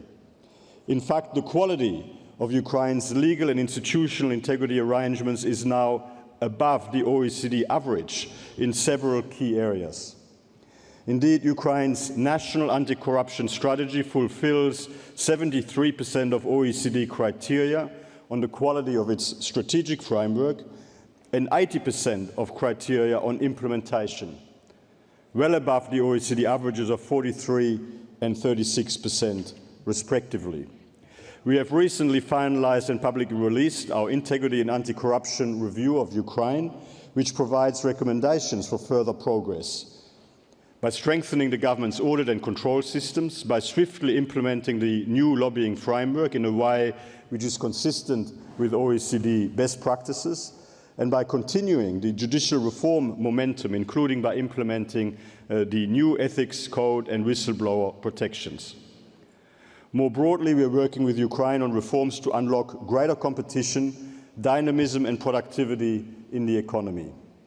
The OECD's competition policy peer review, which we plan to launch in October, will help Ukraine align more closely with OECD standards on competition investigations and merger controls, as well as with the European Union's competition rules. And we have supported Ukraine in aligning with the OECD guidelines on corporate governance of state-owned enterprises. In November last year, Ukraine introduced a new state ownership policy boosting transparency in the supervision of state-owned enterprises, aligning their operations with market principles consistent with OECD guidelines. To improve public sector effectiveness, Ukraine is also moving ahead with further reforms on administrative decentralization and to strengthen municipal governance capacity. We're supporting Ukraine in implementing its decentralization reform roadmap, including by building capacity in local governments to design, fund, procure and monitor reconstruction and recovery projects. In support of Ukraine's macroeconomic policy framework, 2 months ago in Kiev, Prime Minister Shmyhal and I also launched our 2025 OECD Economic Survey of Ukraine. That survey highlights key policy priorities to help strengthen Ukraine's recovery and reconstruction, drawing on its full potential once the security situation improves.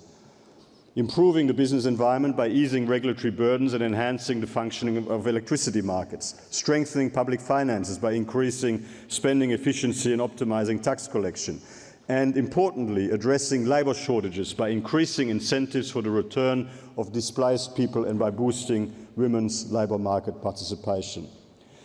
A high-quality education system will be key for Ukraine to unlock its full potential, and the OECD is working with the Ukraine Ministry of Education in order to support those efforts.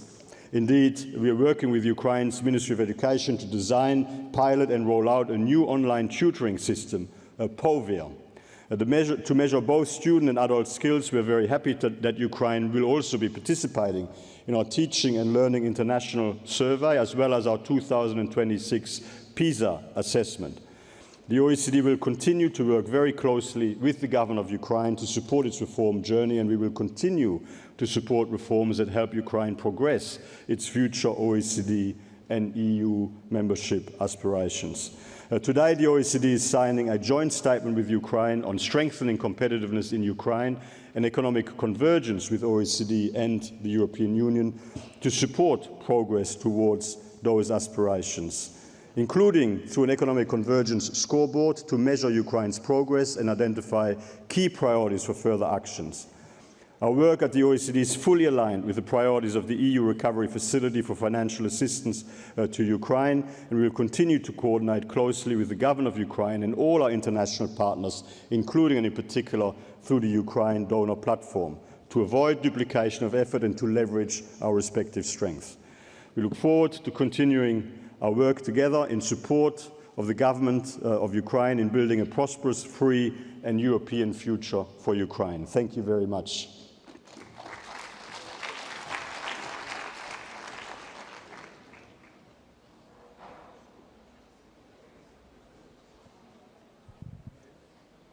To conclude this session, please welcome His Excellency Haoliang Xu, UN Under-Secretary General and Associate Administrator of UNDP, speaking also on behalf of the Secretary General of the United Nations.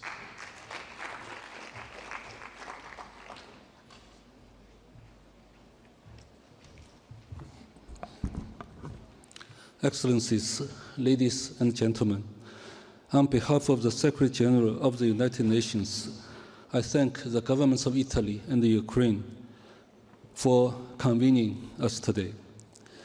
From the outset, let me reiterate the UN's full commitment to the sovereignty, independence, and the national integrity of Ukraine.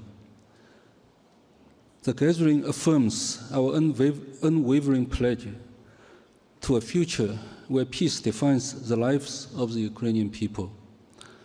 I visited Ukraine recently to discuss recovery efforts with senior officials and to meet people rebuilding their lives amid the war. That includes meeting Vera and her husband in Bolodianka, reconstructing their home after the land was cleared of unexploded ordnance with the UN support. Since the earliest days of the war, the UN has stood alongside the people of Ukraine.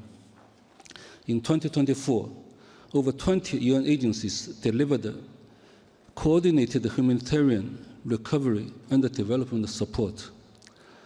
Thanks to the strong donor support, nearly $2.5 billion was provided under the Humanitarian Needs and the Response Plan, and over $685 million was invested in recovery and development. Some notable results include over 8.4 million people received life-saving humanitarian assistance, and 23 million people will have regained access to basic services through the recovery of the energy sector by the end of 2025. Looking ahead, the new UN Sustainable Development Cooperation Framework 2025-2029 will focus on investing in people, fostering inclusive economic growth, protecting the environment and promoting peace, justice, and strong institutions. The UN will continue to support the government's recovery portfolios, everything from green energy to demining and economic revitalization, while convening stakeholders to co-design inclusive and sustainable solutions. We call on all partners to champion local leadership, mobilizing the private sector and unlocking concessional finance. Excellencies, ladies and gentlemen, from energy to demining, from jobs to justice, the United Nations is committed to an inclusive recovery that reimagines Ukraine's future. Investing in reconstruction and recovery requires all of us to also invest in peace. The UN reiterates its call for a full, immediate, and unconditional ceasefire toward a just and lasting peace grounded in the UN Charter, international law, and relevant resolutions. Thank you very much.